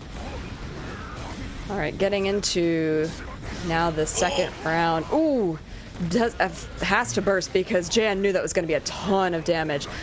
A3 Religion put into the corner. Blue RC does get the slowdown, doing a great job. Gets the wall break and into, reset of neutral. What has he got? Wow, that's a hit. Oh my goodness, yeah. 4S, 5H, Mega Fist to end it. Jan responding in kind here. Yeah, these jump Mega Fists, just like straight up in the air, have been doing a lot of work for Jan. Nice counter hit there. I like the way that Jan is changing up their offensive options, not choosing to do slide head all the time, and using some of their shorter range buttons just to sort of check where A3 Religion is. Yeah, most definitely. It's been a cool utilization. From Jan, especially with the armor we talked about. Nagoriyuki, a lot of single hits, not a lot of multi-hitting moves or specials, and because of that, the armor can prove effective. Big pop buster as well to put him on life support. Trying to finish it off. Ooh, PRC again. Yeah, caught him out of the air. Well done. He just commits to the 5P on top of that. I like that. Very safe decision at the end there. He didn't try for like an air throw or a heat knuckle. He was just like 5P, and if you block it, you're going to be dragged down and you're going to be in a scenario where you're going to have to guess anyway. So very smart. Yeah, I like the adjustments that Jan was making in that particular match. And it's always fun when, the round ends and you see the rest of the string that the person has already put in, as insurance for those kills. It's nice when like, hey, I think this is going to kill, but just in case, I have all this stuff backed up behind it, and to see, kind of what their thought process is and take that for later. Unfortunately for, both these players, they're both very smart, and they can take that information and use it to make adjustments in this third game, because now we're at 1-1. Yes, indeed. Great stuff from Jan, bouncing back, having the mental fortitude. We talked about how they're very experienced in this tournament environment, very experienced with high-level fighting games. So that first game in there could have really shook Jan for the rest of the set, but he's too strong for something like that, right? He's too used to this type of thing. Oh, yeah. I mean, Jan, like you said, he's been around the block a couple of times. He's used to this kind of pressure, been in top 8 several times. But, no matter how many times you're in top 8, that wall break still hurts. Unfortunately, A3 Religion waited a little too long to get the stage change on that. So now Jan has the opportunity to take back some of this for himself. Yeah, 100%. Really late on the RC there. Ooh, caught him flinching. That's why he'd be switching up the RC timing. Yeah, that jump was so active. A3 was not going to be able to do anything, and then he just catches him slipping on the big charge dust, just melting the life bar away. Plus frames afterwards as well. Tries to check the low, but A3 is going to get to play. Ooh. Checking with really short but fast buttons, it's always worth doing that because, the punish opportunity is so small, but Jan does end up taking that one. It did not look like that at the start of this round. No, but he finds the jump H right as the Beyblade came out. Just super good neutral from Jan. And perfectly spaced just outside the range of the Nagoriyuki normals. And then the Mega Fist getting past the 2H. These are some big hits from Jan early. Yeah, looking at that recovery from A3 Religion, though, there's a lot of recovery on that move, so if Jan can take advantage of it, it's a great opportunity for him. Super smart right there. The 2H into the Garuda. That was so good. A high-risk gauge to make him block after, and he grabbed the normal, put the kick away, and get on my back. Ow. That hurt my soul. He grabbed the normal. I saw it. He extended the foot. Nah, it's not the man you want shining your shoes, trust me.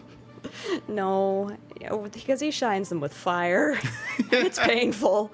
Good stuff, though. Jan, it's funny, because every time it looks like A3 Religion gets a little bit of a foothold into this match, Jan is able to combat everything that they're throwing at him. Even in these rounds where Nagoriyuki takes tons of damage, like 50 to 75% of Jan's life bar is gone, and Potemkin's a big boy, and Jan's used to manipulating the health bars of those really large grappler characters, and he's just showing off like he's a grappler player, and he's going to be able to do it really well here. Yeah, and Nagoriyuki, you know, one more effective health than Potemkin in this game, and you still see how much he melts to a charged dust combo. So you got to be really wary of that. And the Potemkin Buster still hurts on him as well. Waking up with the super. Looks like Jan was ready for it, though. Just takes the 2D knockdown, not going for the Kara Pop Buster, instead setting up another charged dust, testing A3 Religion's reactions, and my man is not passing.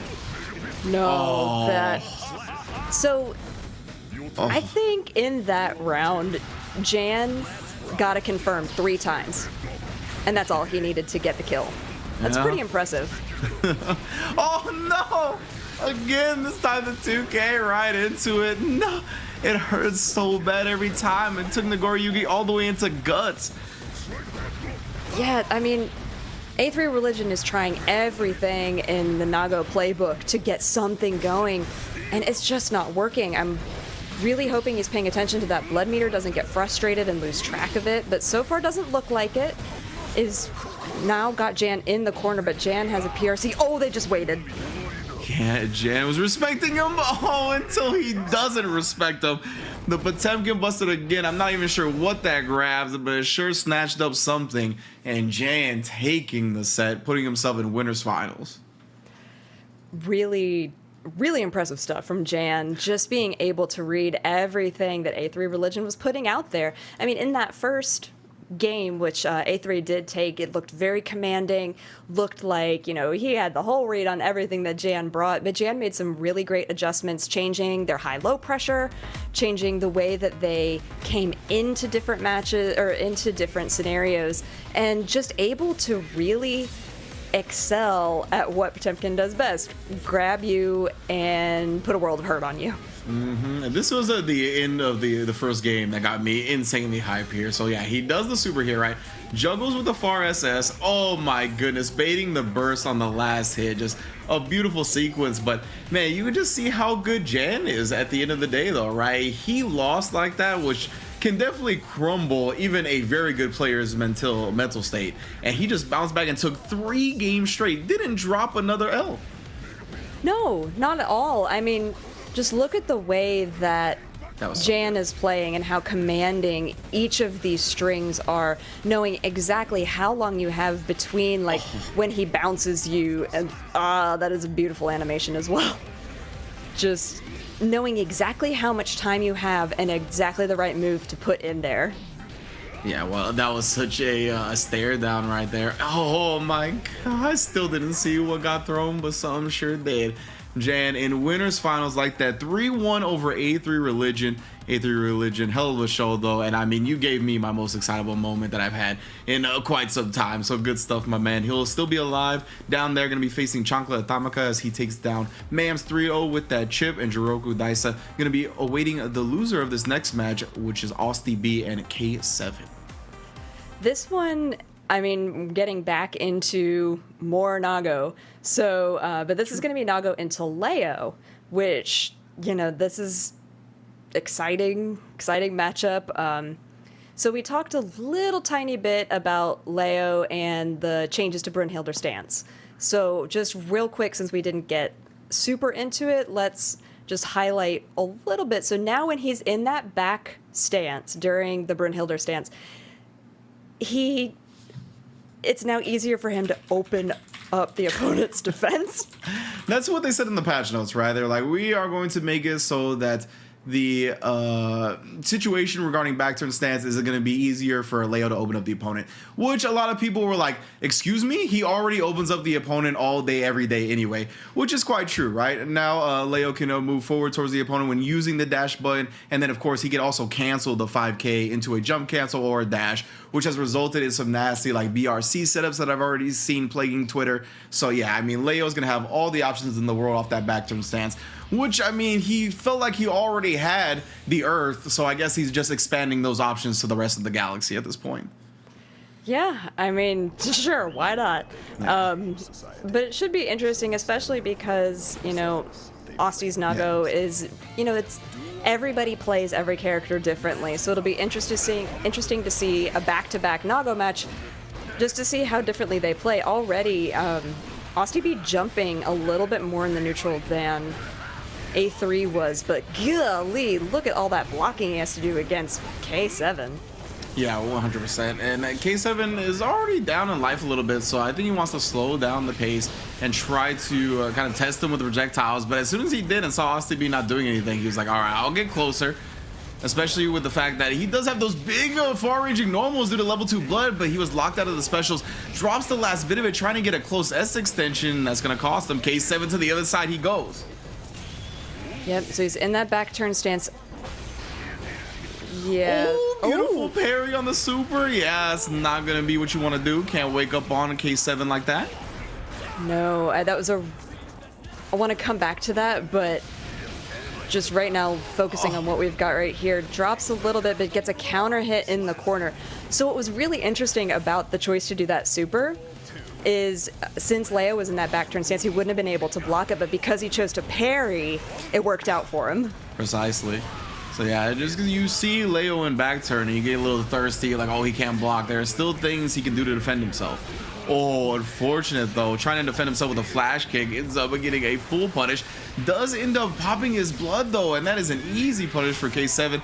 Oh my goodness, trying to swing for the fences. That is more than punishable on block. He tried to bait out the burst. Good discipline from Austyb, waiting for that second layer before doing so.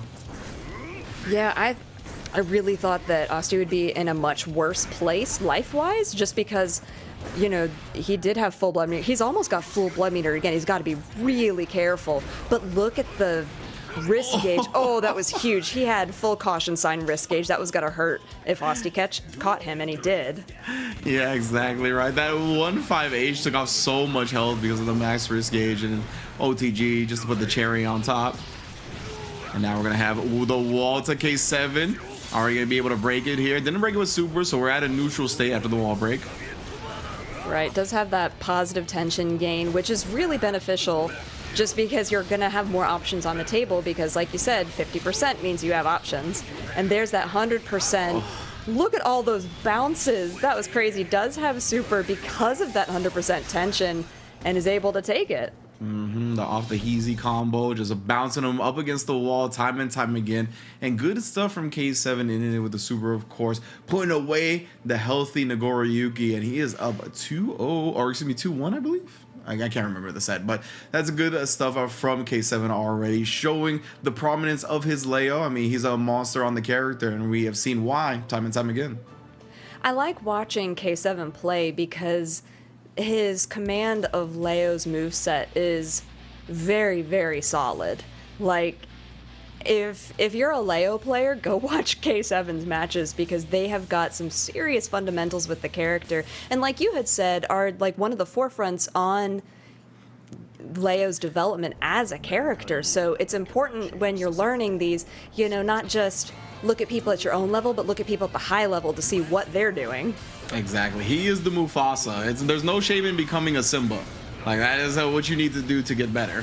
Look at the lion that's leading the pack and make sure that you're implementing what he's implementing. Yeah, so that, unbelievably, that was just our first round, or like our first game. I thought it was a second game. I don't know why. It was long.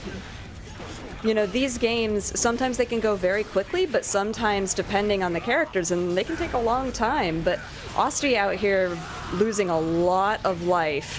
Yeah, as a matter of fact, I think they're dead, yeah. Doing a great job confirming into the super there. Already taking a lead here in game 2. Yep.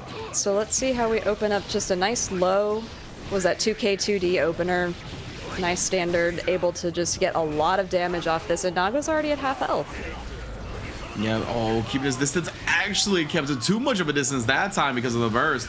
And just flailing, but 5K into the RC combo, waited just a second. A good burst again from Austyb in terms of like waiting and not getting baited. Definitely K7 had layers for that combo to bait the burst out.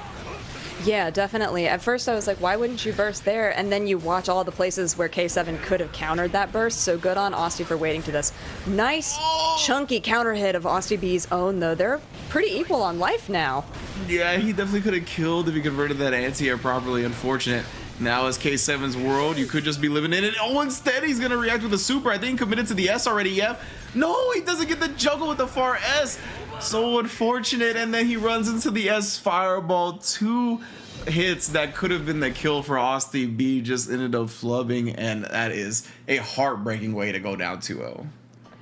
Yeah, it really is. I mean, I feel like Austyb's got those confirmed, so I'm wondering if it's just tournament nerves or, you know, something getting into his head being like, oh, I got to be careful because K7, they've got some really great confirms. I got to watch out for what they're going to do. If you start thinking about that, you're no longer thinking about what's actually happening and you're playing a different game. Yeah, like the first the anti-air, he was pretty high on blood already, so I could understand being a little wary of the combo that you could follow up with, but he did have super meter, so I figured he was gonna like do a Fukio forward super, didn't end up doing that, and then at the end there, that was unfortunate. I don't know how hard it is personally to get that far as follow-up or the 6H follow-up after the super like that, so it could be more difficult than it looks, but it was a very unfortunate drop for sure. Yeah, so now we're back into it on this third game where K7 is, once again, I'll make the pun, he's showing off. He definitely is. He is aptly named 100%, and now he's going to get in close using that CQC, the combat, switching sides on him, taking the ankles, taking the back, everything that he wants, K7 is going to get. Yeah, really beautifully done. I mean, in the beginning of these matches, sometimes it seems like nobody's really getting everything they want, and then K7 just pops off and takes everything. Yeah. Well, and then the throw, that's going to give him back turn stance. OTG with the 5K to set up the guard break, or not the guard break, but the overhead. Break the wall with a super. That means positive bonus. That means plus frames because it was a super. See what happens now. Already just shoved to the corner, keeping it nice and compact, staying on the same side as well, just trying to cut off that screen space for Nagoriyuki. Big nice air tech on the grab there.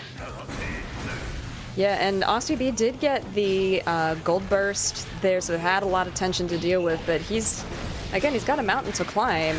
Doing a really great job here trying to close the gap between him and Leo, putting Leo into the corner.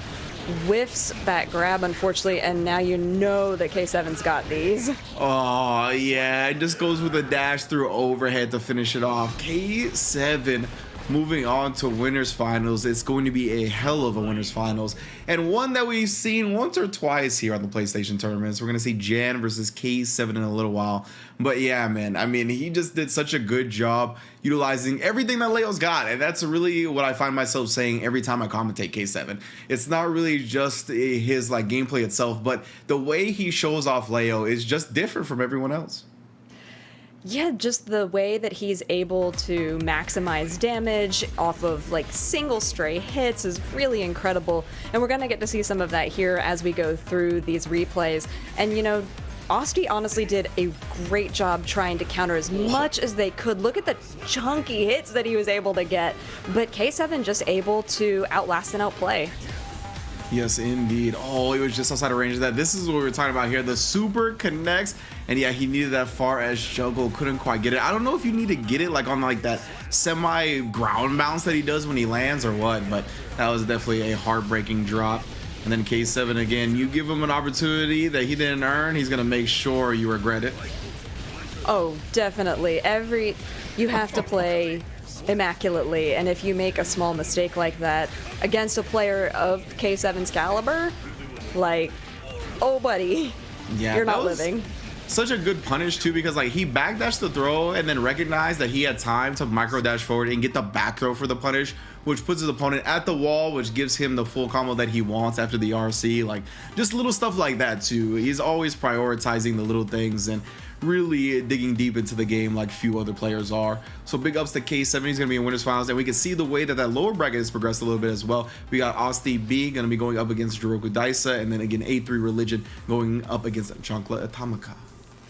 Yeah, so, I mean, so far, fabulous games, being able to see a lot of character representation while we're here and just getting into all sorts of hijinks and craziness as we make our way through this bracket. And if you want to see yourself, your name up on that bracket at some point, join us at compete.playstation.com, where you can enter Strive along with a number of other games. Like if you play a lot of fighting games, I know a lot of us do play a whole lot of fighting games, you can probably find it there at compete.playstation.com and enter. It's free, and if you get up in top 4, you can win some cash. Yeah, most definitely. And we will give you all a chance to do that as we take a quick break real quick on PlayStation, and we'll be back with that upper finals match, that K7 versus Jan, so you're not going to want to miss that. We'll be right back.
Bullshit blazing, still my heart is blazing. If the word kill me, I don't need a new one under you. Soon you will know. We already know the smell of the game.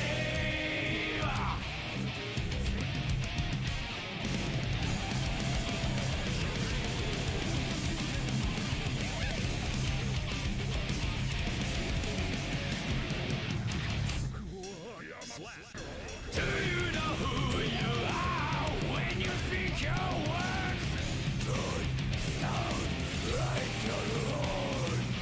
You're trapped in the toxic created by this world. That is who you are. Your silence will say that I must be get some kind of way out. Loving it is us on the ground. That is bullshit blazing. Still my heart is blazing. If I lose my wings, I don't need a new world under you. Can't feel a thing. We already know the smell of a game. Remember, you are blazing. Still your heart is blazing. If the world made you, I don't need a new world under you. Soon you will know. We already know the smell of the game.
Can't you see I'm blazing? Still my heart is blazing. If the words kill me, I don't need a new world after you.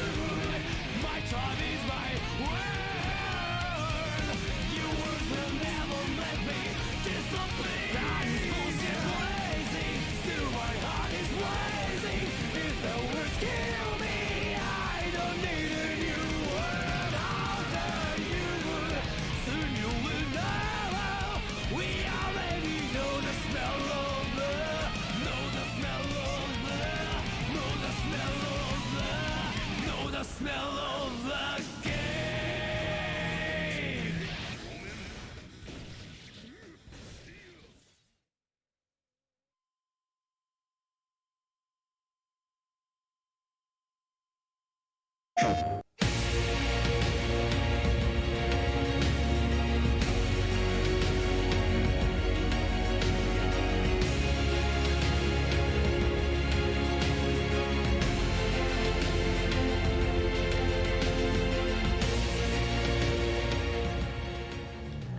And welcome back to Guilty Gear North America here at the PlayStation Tournaments. I am Ringe. This is Jalen. We've already had 6 matches non-stop pretty much throughout this top 8 bracket. You can see how it's broken down as follows. Jan and K7 in that winners finals. And we'll talk a little bit of a trip about how they got there. Of course, A3 falling 3-1 after an incredible first game victory, but it really felt like he used all his juice in that matchup in that last clutch moment. And then on the other side, K7 3 over Austyb, 3-1 over Chocolate Atomica as well. So both of these players having similar roads to get here. And then the way the lower bracket has progressed as well, we see A3 Religion staying alive here. We're going to see him one more time in the loser semis. And Austyb and Juroku are currently battling it out to see who gets the privilege of taking him on in that loser semis and that last money spot as well, that guaranteed top 4 finish.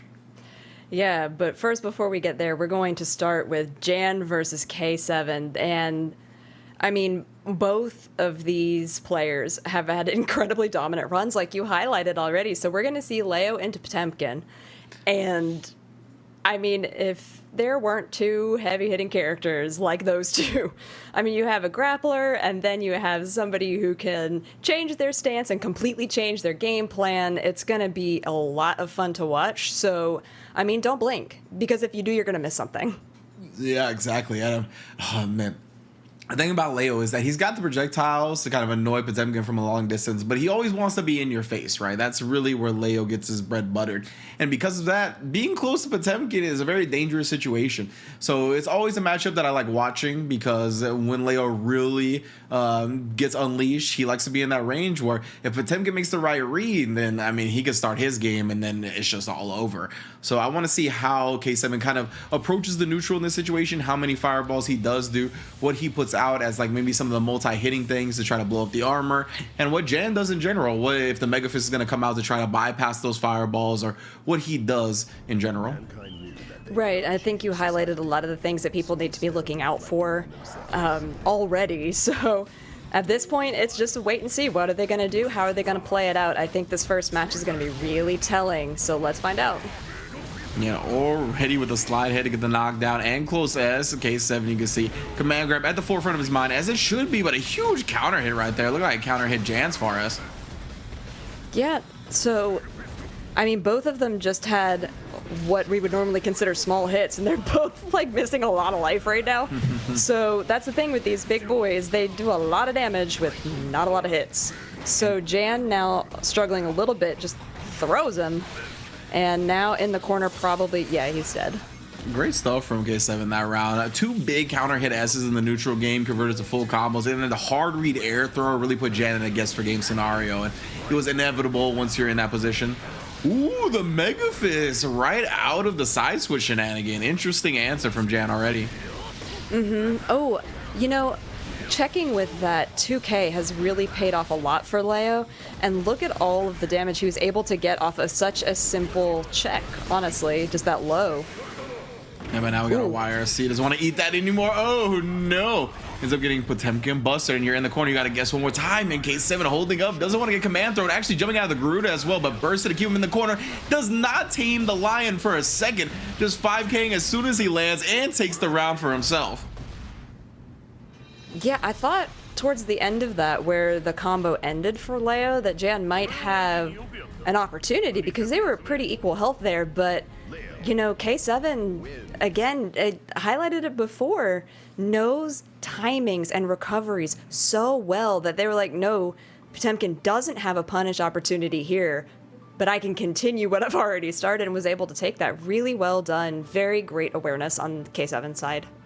Yeah, just continuing to show why he's defending Summer Jam champion. He's taken multiple online tournaments as well here at the PlayStation events and otherwise.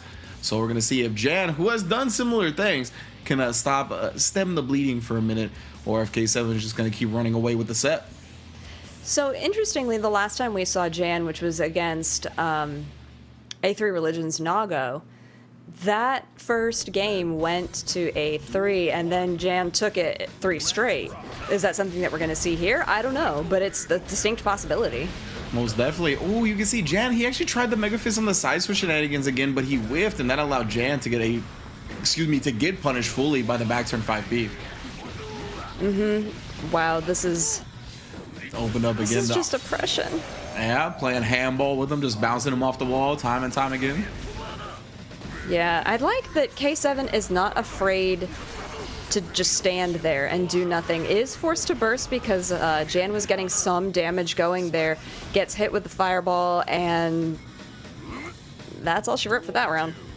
Yeah, Jan didn't have enough life to eat any more air and projectiles like that. And I mean, that S fireball is so quick. It can definitely catch you slipping while you're trying to think of what to approach with in neutral. Great stuff again. We saw a big counter hit far S, but the counter hit going the way of Jan this time, 2D. But you can see it left him at such a far away space that he doesn't get the punish. And he tried probably the Kara Pop Buster, but didn't get the Kara to come out, and now punished heavily because of it. Actually gets the wall splat and the super to kill. Oh, yeah. Yikes. That was 2. That was really fast. Jeez, that was nothing like the first game in this set. Yeah, none whatsoever, or not similar whatsoever. I mean, K7 really just ran away with it. A couple of big open ups. Again, we talked about that a little bit earlier. The 6H being able to Gatling back into the 2S from Leo really catches a lot of people off guard. That caught Jan off guard a couple of times, led to some big counter hits, and the conversions for K7 are always optimal, always on point. And you can even see, we talked about it earlier as well, that he looks at the little things, the screen position, the type of meter that you're going to build from the combo. Like, he takes all these things into account and really plays both like the micro and macro game plans of Guilty Gear Strive. Right. I mean, and that's something that when you're at this level that you do have to have a good grasp on. And it is, you know, Jan being so dominant in so many different games, it's rare to see him miss a move like he did in that last round that caused so much damage. So let's see if he can make any adjustments here. K7 is up 2. This would be put him into grand finals if he can take this. Most definitely. And now he's doing a great job locking down Jan. Does get the Tap Dust RC follow up, and Jan trying to burst out, hold on to this first round. Mufasa, though, the projectile, or excuse me, the astral projection with his chest, gonna be able to knock him down for now. Garuda Games, he thought the burst was coming? Yeah, I don't know. I mean, they were both just sort of back walking, which is something you don't see in Guilty very often. But now, you know, just dunk, full combo, takes him all the way, has the meter for super. That's going to close out this one. Yeah, whether he was trying to bait a flashing or a burst, K7 a little bit more disciplined, playing on the levels beyond, and now he's on set point. Yeah, what a counter! Armor. Yeah, that was something that you said earlier, those multi-hit moves that can go through the armor. That was a great highlight to bring out, because there it was. And now Jan has got to do something, otherwise he's going to the lower bracket in like 4 seconds. Yeah, I think he's gonna live here. Yeah, Potemkin, healthy boy. So staying alive for now, but Jan, he needs like a gold burst. He does get the gold burst. And ooh, the backdash, but that's why K7 BRC the backdash. He didn't want to get punished for it. Very smart. Does Mega Fist over the projectile. This is the start. He tried to get the charge, but he was out of range at that point. I really like the gambit that Jan was going for right there. He needed a couple of like trick plays, a flea flicker, a Hail Mary or two, and he was going for it. He got the first one, but couldn't quite get the second and third. So good stuff to K7 holding on. I do like the way Jan approached that at the end, but it was just a little bit too late. Yeah, you're right. I mean, the adjustments were being made, but it's too late. Yeah. Like, sorry, that's that's the end. But, this is not the last we're going to see of Jan. We're going to see them in the lower bracket, which is where we're going to head to right after we check out these replays. But let's look at this and see kind of the pressure that K7 was able to put onto Jan in these matches. Because, Jan was doing a great job earlier, but K7, these combos are so clean, and he's not dropping them. Yeah, rarely do I ever see K7 end up dropping a conversion or any type of combo. He is very clean with the execution and just in general the recognition. Like, look at that. The fact that he recognized that the overhead was still in range to hit. The fact that he knew it was going to wall splat after, and then he got the super. Like, he's just always keeping track of the combos in this game, the wall damage in this game. Like, everything is just, like, on point. Yeah, these... he's getting some of these combos too with their max ranges. He's able to know where he needs to be to capitalize on the damage. And just look at this. He's just Potemkin's basketball. Yeah. He's getting dunked on. Dribbled, dunked, off the wall, pretty much everything that K7 wants. Again, he is getting, just like we saw in winter semis. That was a really good Mega Fist. This is what we talked about, right? Then he tried to reset with Garuda, got the low on the 2K, and you can see K7 was down back, and he was waiting to see what Potemkin was going to do next, but he was just out of range of that charged dust, which would have been huge. It would have probably been bursted by K7, but that at least gets the burst off the table, gives Jan an opportunity to bait it, etc., etc. But it looks like JurokuDaisa clutching it out over Austyb 3-2, gonna put himself up against A3 Religion. He's vanquished one Nagoriyuki, and your reward is another one. I mean, that's tough, but I mean, there is something to be said for playing the same character in that matchup.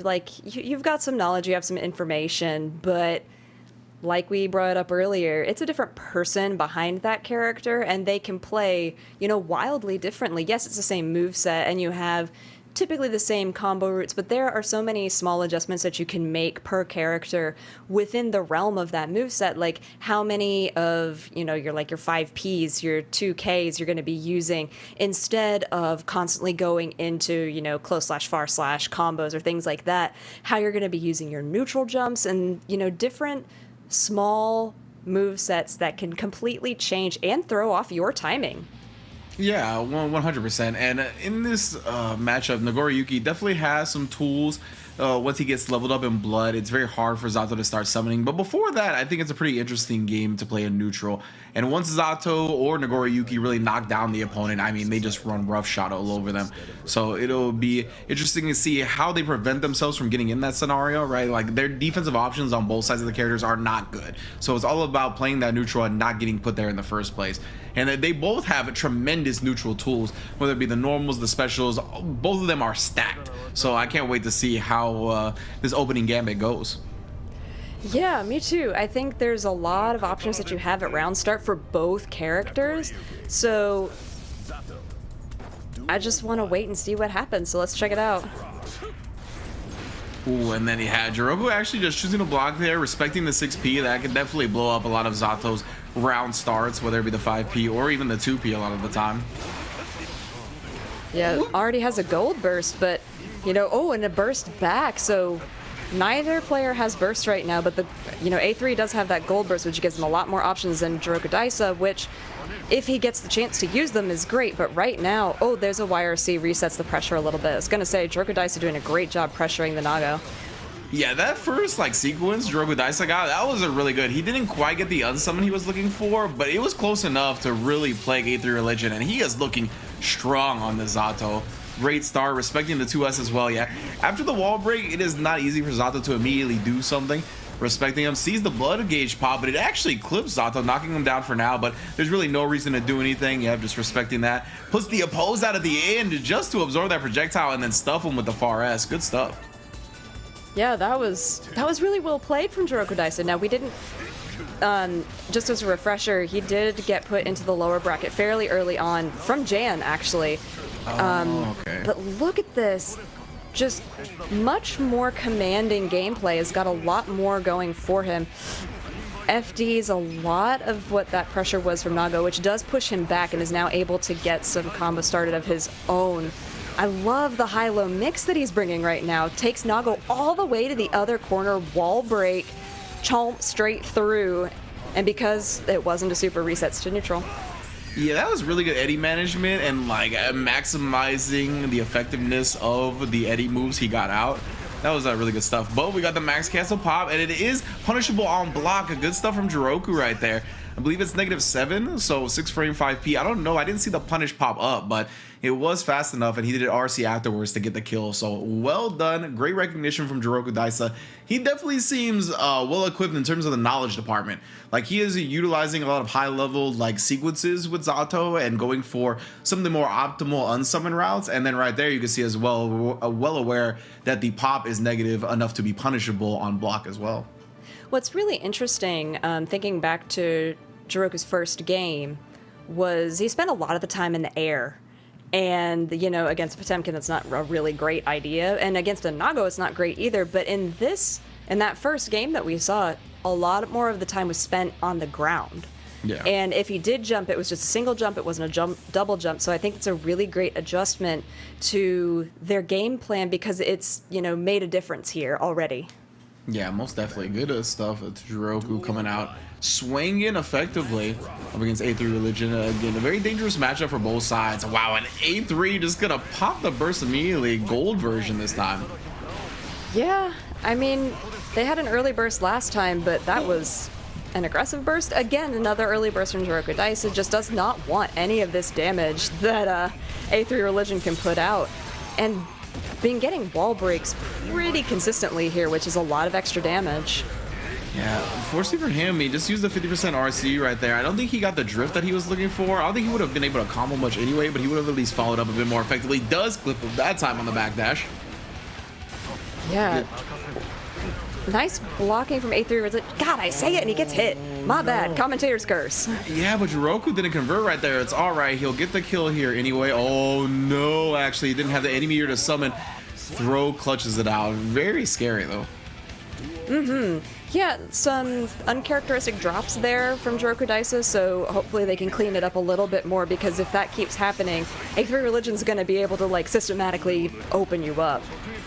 So now, you know, just managing Eddie, trying to figure out what they can do to get out of the situation. Nice sandwich! Yeah, A3 is not respecting the oppose option there. Juroku able to sneak it out again and then punishing him fully. Yeah, like one wall break combo is doing so much for Juroku right now. Great recognition right there and canceling it into the piercer, but it's gonna pop an A3 again, trying to challenge. Instead, Juroku with the crouch P into the RC, able to take a 2-0 lead off that. Yeah, you know, it was really interesting watching that YRC there, and just seeing how they're using their meter. But that was actually really back and forth in the very last bit. It was unfortunate that even though Nago went into that full, you know, blood stance and could have gotten a lot and had knocked Juroku away, you know, he has so many tools to get back in and able to take it. Like you said, 2-0.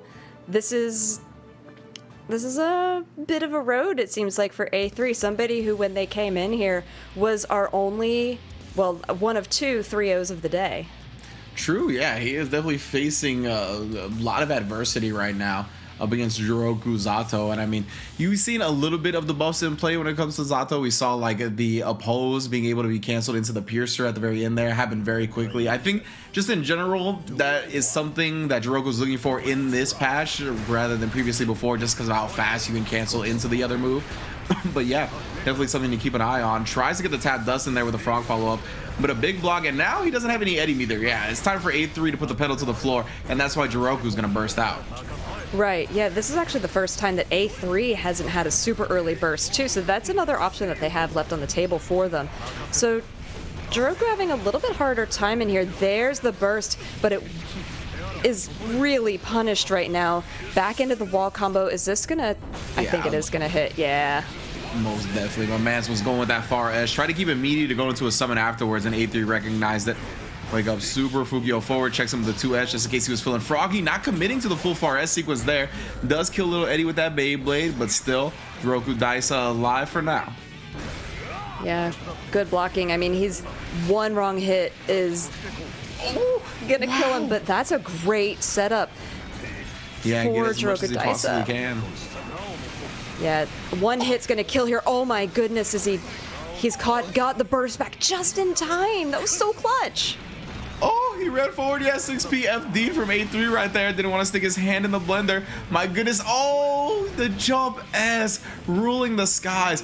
That was such an interesting interaction too, because he did the Eddie drills, which have multiple hits on the projectiles, and the Bushin clone only takes down one of the projectile hits. So that was a pretty scary situation for A3, but he clutched it out regardless. Now we're in the corner, and it's a very scary situation for Juroku. Gets the counter hit of his own, and have Eddie out there as well. YRC to put that away. Yeah, this could be A3 Religion's comeback for sure, but as soon as I say that, now it's JurokuDaisa's turn, sending Zato all the way, or I'm sorry, Nago all the way backwards. Look at this combo.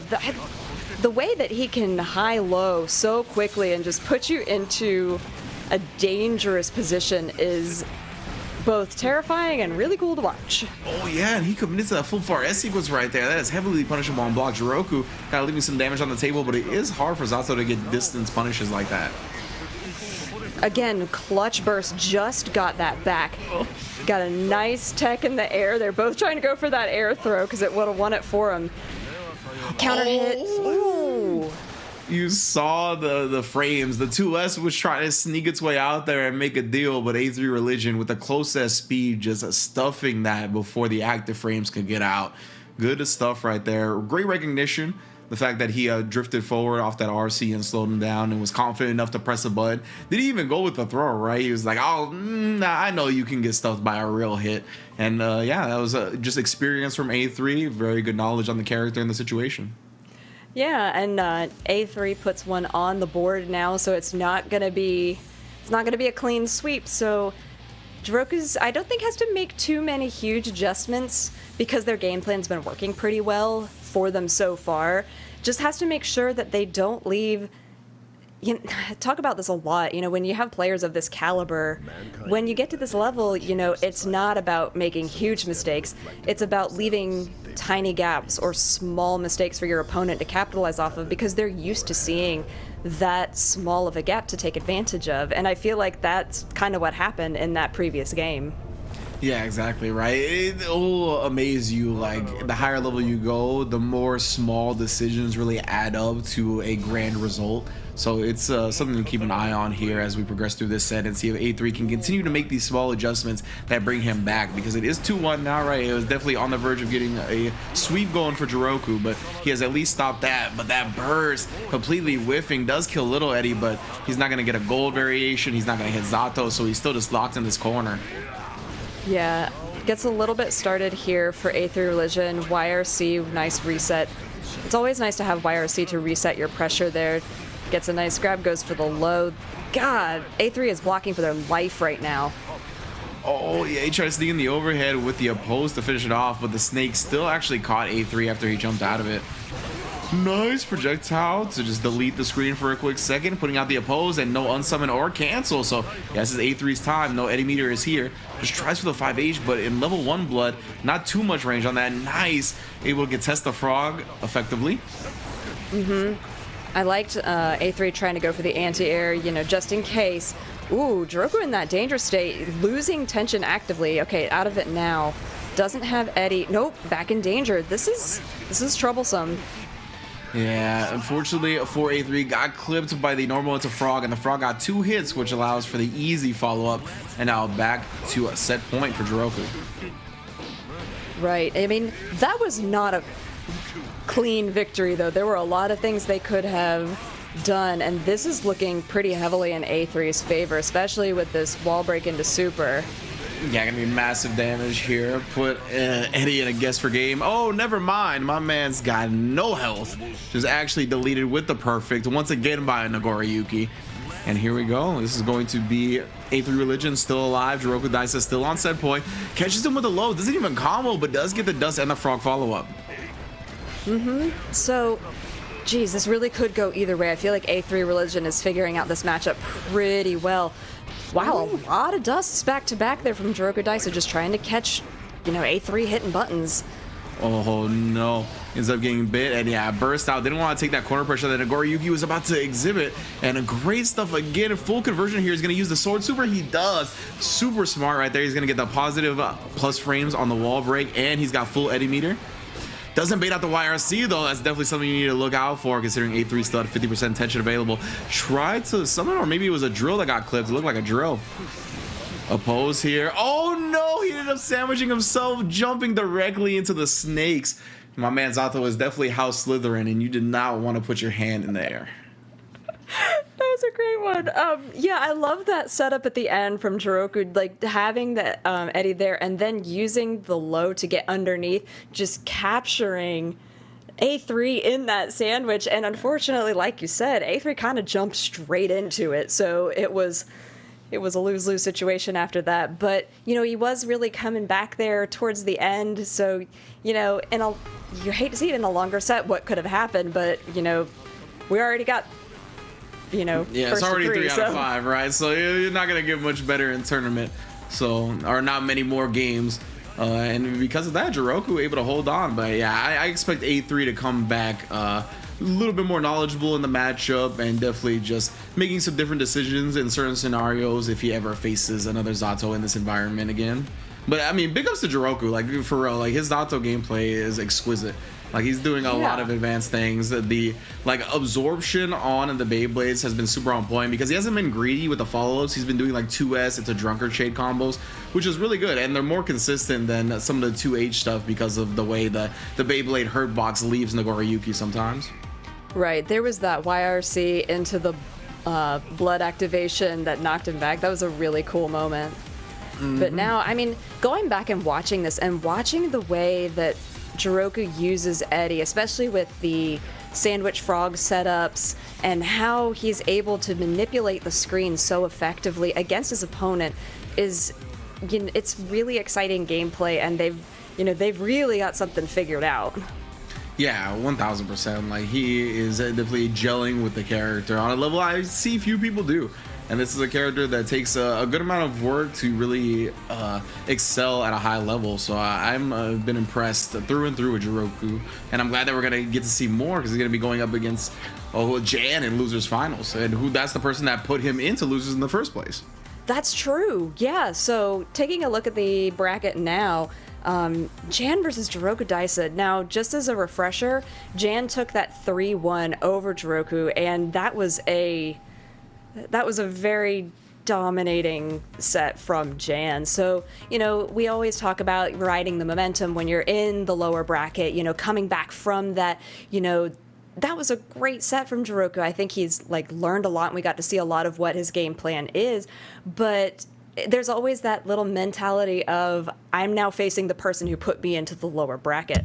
What do I do to adjust? And we talked about before when we were looking at the EU bracket, like, did you have time to think about what you did while you were fighting through the lower bracket? Because Jan probably did.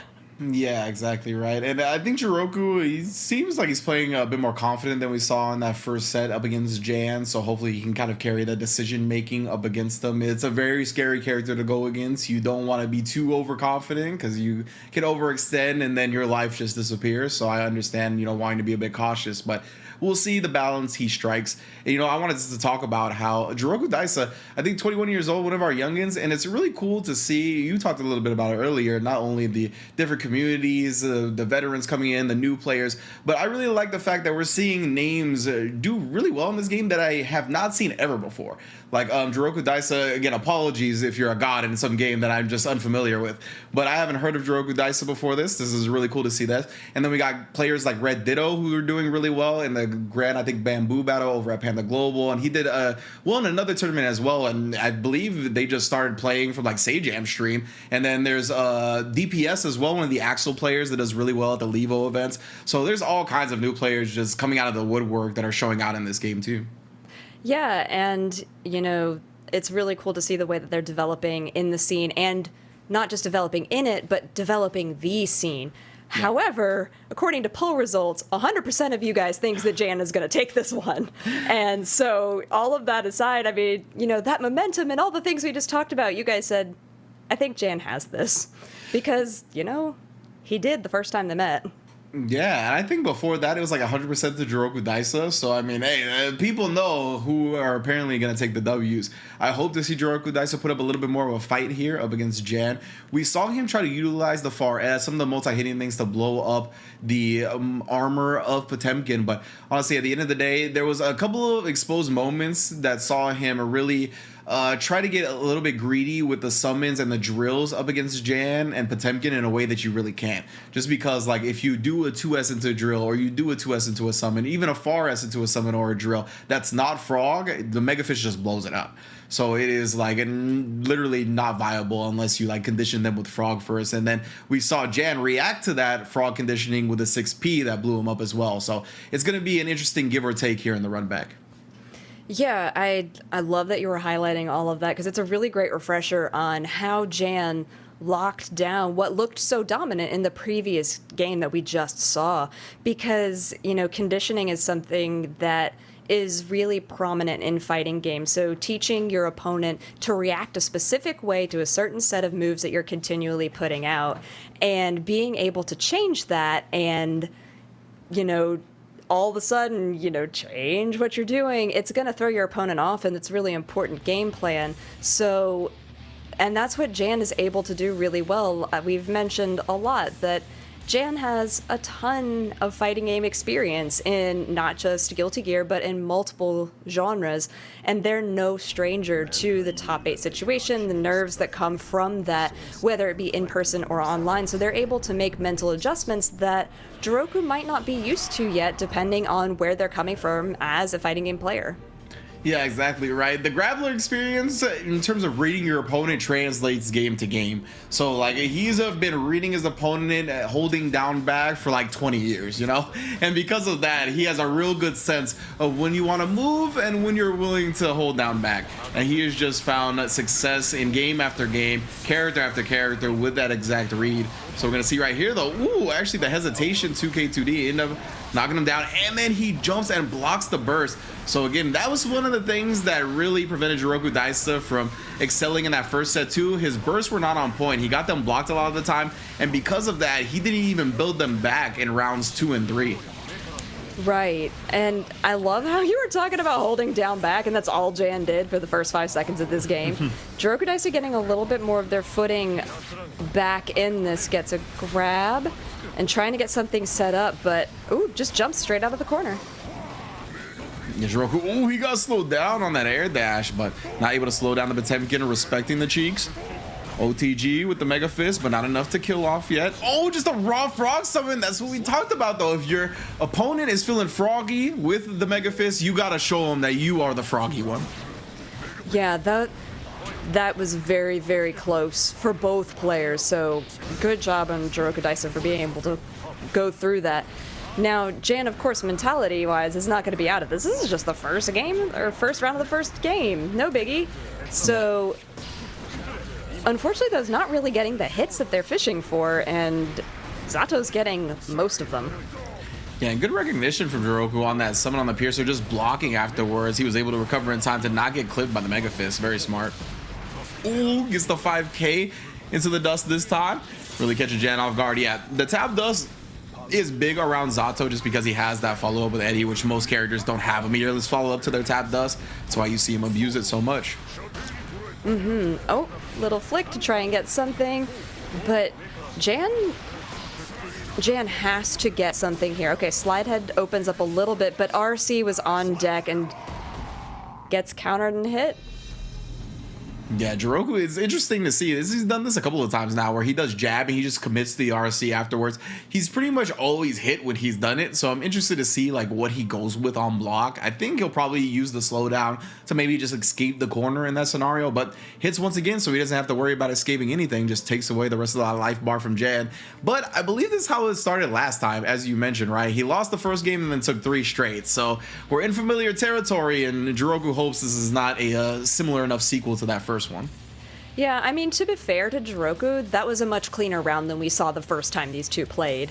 There was a lot more clear decision making on their part, and when they did get a hit, like originally it sort of felt like the Zato was waffling a little bit between, oh, what should I do for maximum damage versus, you know, what's actually happening in this situation. And in that last game we just saw, it seemed much more controlled. So we'll see if he can keep that control going, or if Jan is going to be able to run his game plan, which so far, I mean, 2 Mega Fists and he's at half health.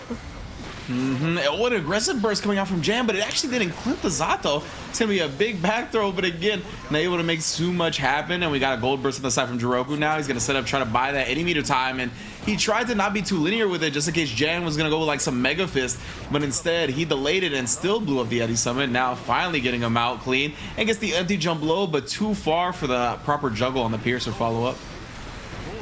So, was trying to jump out of it, it looks like, but the Eddie Frog was there to keep him locked into that corner.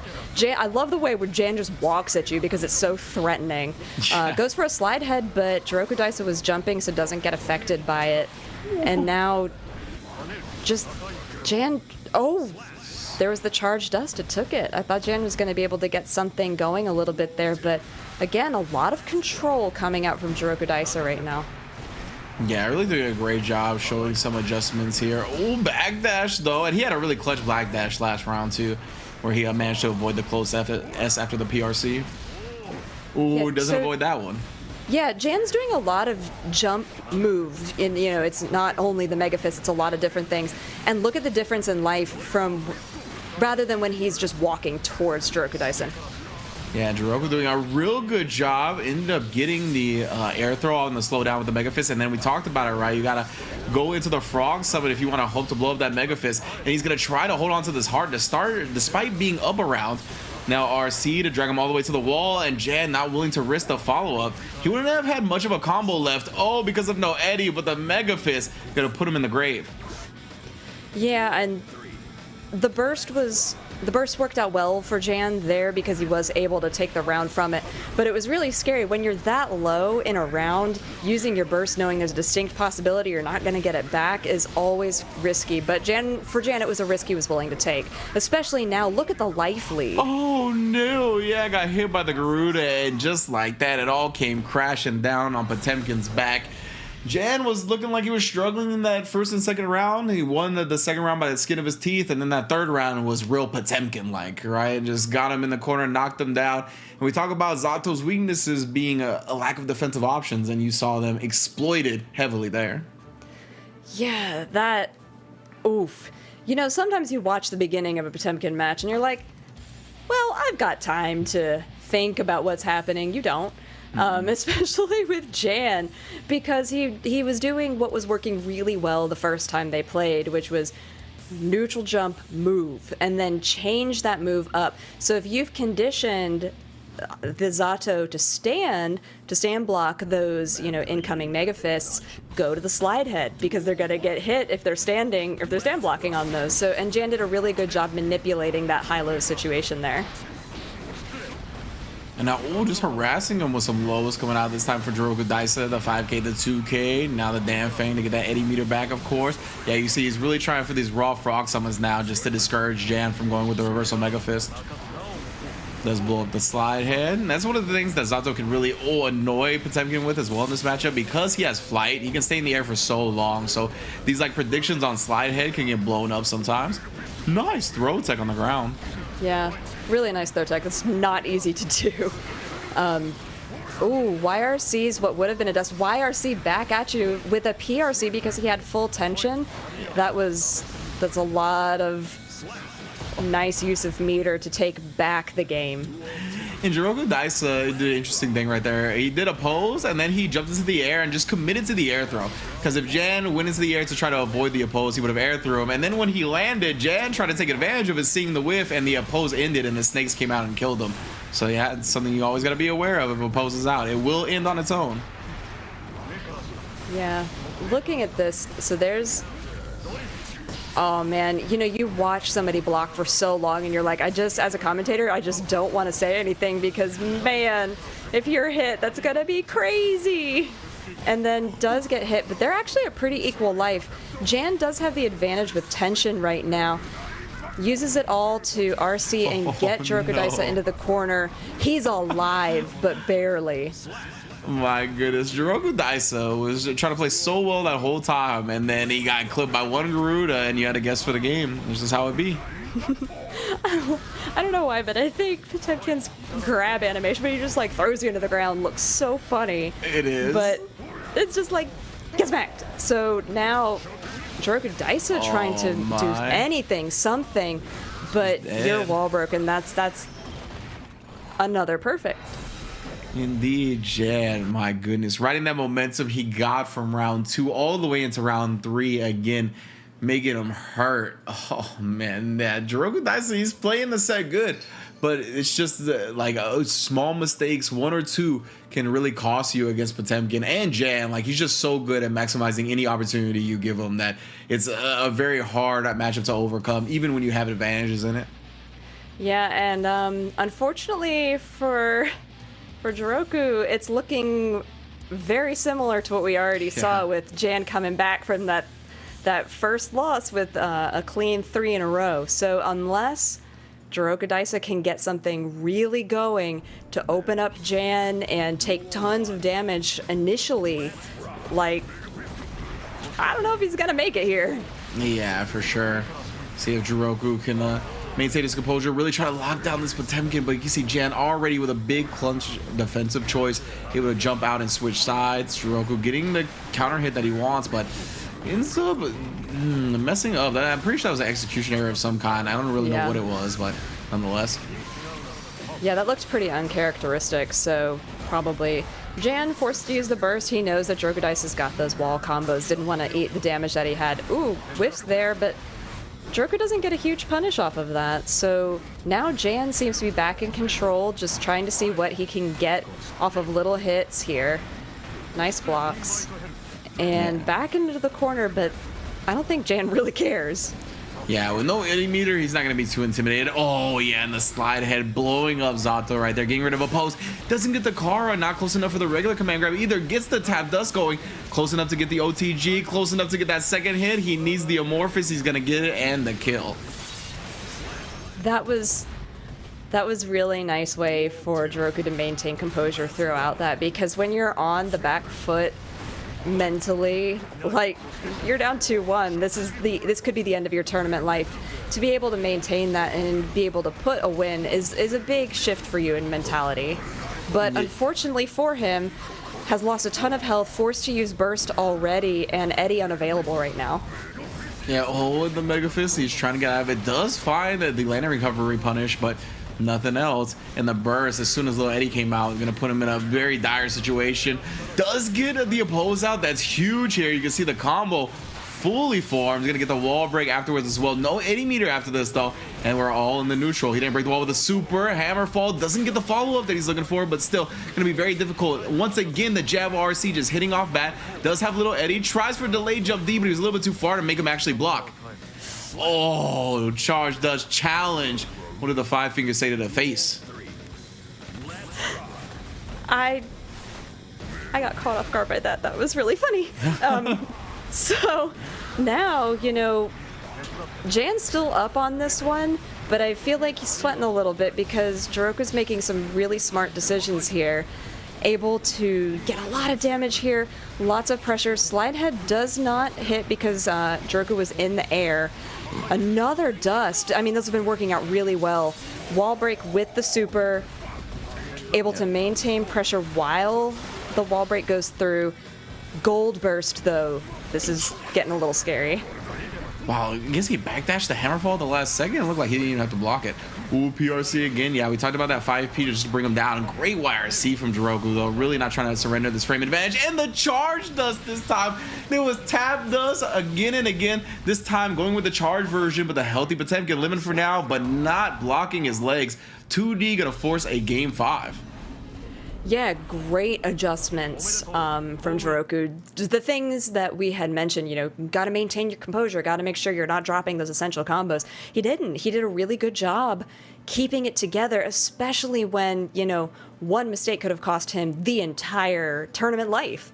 It did a good job. Those charge dusts are really working out well for him right now. I think that's something Jan needs to either counter or save tension for, or just be a little bit more aware of that when Juroku's in his face, that's a thing that can happen, because it's been opening Jan wide, like, for every hit. Yeah, it's pretty difficult to deal with, right? Like the tap dust being 20 frames, and then the charge dust having a little bit more frames to react to. But I think it's just so much mental stack that Zato provides the opponent. It's very hard to keep that in mind. We'll see if JurokuDaisa tries to switch it up, or if he's just gonna kind of keep on preying on Jan's lack of blocking the overhead. Yeah, so far Juroku has a commanding lead on this one, which of course that could change rapidly, but if they're gonna just keep countering this way, Jan's got to make some significant changes. Oh, nice check on that dust with the 5P. That was really good. RC, though, is this gonna... The Amorphous is gonna do mad damage. Yeah, not enough to kill because of the RC scaling, but oh, the Aegis is gonna hit, yeah. Knocks him down here. Oh, he tried to commit to a throw, gets knocked down. You are dead in one. Yeah, Potemkin Buster, he tried to bait out the burst there. Oh, the Kara Pop Buster just out of range. And Juroku now on set point. Yo, that would have been the hypest comeback, though. Yeah. Oh my goodness. So, yeah, this is game point for Juroku, but Jan not out of it yet. So, okay, Gold Burst, lot of meter on the side of Juroku. Let's see what he can do with it. Oh, but a burst back from Jan. Yeah, we killed little Eddie off of it, but you can see little Eddie come back so fast in this game, already available once again. Putting out the drills. Yeah, try to cancel the drills early, but the YRC, and he gets a charge dust of his own now. We've seen Jan go to this playbook. When his opponent wants to test him, he tests them right back. Now he's got the frame advantage. Just make sure he respects the 2D. Oh, the cheeks put that 2H away. Tried it again, but he didn't stick his hand in the cookie jar that time. No. Oh, the 5P, or excuse me, the 2P. Man, so we are down. Last round, last game, let's go. This is really exciting. Nice, Juroku yeah. gets first blood out of this. I feel like Potemkin's been living in this corner. Yeah, for real. That was so smart, too. I love the follow-up off the throw to get the unsummon, so he had Eddie in the corner again, just exposing the low proper juggle into the Sword Super to get full Eddie meter back again. He's going to utilize it again, another wall break, but actually, the way it hits going to keep him in the corner. Full Eddie meter, but he didn't really know how to react to the scenario. Now Jan gets a chance to play. Oh, no. Oh my god, the Potemkin Buster just really changes. No, get him, do it again! It worked once, just do it again! Nobody expects a Spanish Inquisition. I yanked my headphones off my ears and threw them because my boy has been Potemkin busted twice and he's dead. But at least we get to see more Jan. Oh my goodness. Oh, I can't believe it. Yeah, what a way to secure a round. And you know, when Jan got that charge dust combo of his own, it reminded me when the first time they played and Juroku kept using those charge dusts that were going so well, Jan said, I also have these, and he did it again. And that's how he won, was that charge dust and then 2 Potemkin Busters back to back. Oh man, that was a heartbreaking set for the Zato fans out there, but what a clutch victory for Jan once again, man. He is just proving why he is indeed legendary status. You see right there going with the Mega Fist, exposing the 2S, just having him in the corner, keeping him locked down, PRC to keep that pressure up, and yeah, Juroku got caught by that a couple of times in the corner, trying to flinch, because the Garuda startup gives you like just enough time to think you can do something, and then you get hit by the flames and die. Yeah, I mean, golly, looking at their gameplay, like going back through it, they were both playing out of their minds. But, you know, at the end of it all, Jan was able to clutch it out, because this takes a lot out of you mentally, you know, staying in it, being really aware of what's happening. And Jan just showing that experience right here. You know, there were some really cool combos like this one that Juroku was able to get off, and definitely had a better showing this time than the first time that they were together in the bracket. So shoutouts to Juroku for like really leveling up during the course of this bracket and able to bring more of Zato and what they can do to the forefront. The 2S got thrown. Yeah, for sure, right? The fact that Juroku was able to progress in the overall set count and just in general how close it was throughout the whole entire set, right? He was very close to getting into grand finals himself. So big ups on the progression mid-tournament. That's what we like to see. That's what we were talking about earlier. When you go against these players that are at that top caliber, that are legendary status, that are very high level players in fighting games, you're only going to grow in this type of environment, and these L's will only return into W's later on. So big ups indeed to the man showing out with Zato. But now we have grand finals. K7 show off going up against Jan. You can see only one loss on both sides. Well, somebody's going to end up with two before this tournament's over. Yeah, I love that it's a 1 game difference between a 90 and 91% win rate. That is, I mean, that's how statistics works, but that's really, really close. Both of these players have won a lot, is what that's saying. So coming into this, now K7 in the winners finals did take it 3-0 over Jan, which, you know, when you see a player like Jan be so dominant in their lower bracket final, come back, you're like, well, maybe, you know, maybe Jan's made some adjustments. Maybe Jan has momentum on their side. Maybe a lot of maybes. Yeah. But Jan has also had to play, whereas K7 has not, and has been able to sit, been able to watch Jan play, been able to just sort of digest what's been happening, but also, you know, be able to focus on their own game plan. Indeed, it's slightly favored to Jan this time around in terms of the polls, and I believe, if I'm not mistaken, there was a grand finals where K7, I don't know if he's 6-0 Jan, but I think it was. I think it was a 6-0 or a 6-1 on a reset here at the PlayStation tournament. So there's been history between these two. They've met at the grand finals a couple of times here, and K7's usually gotten the better of them, but we'll see. Of course, this is why we continue to play fighting games and why we develop matchups. We'll see if Jan can turn that around. Yeah, I mean, right off of the bat, K7 is trying to get as much damage as physically possible and doing a great job with that.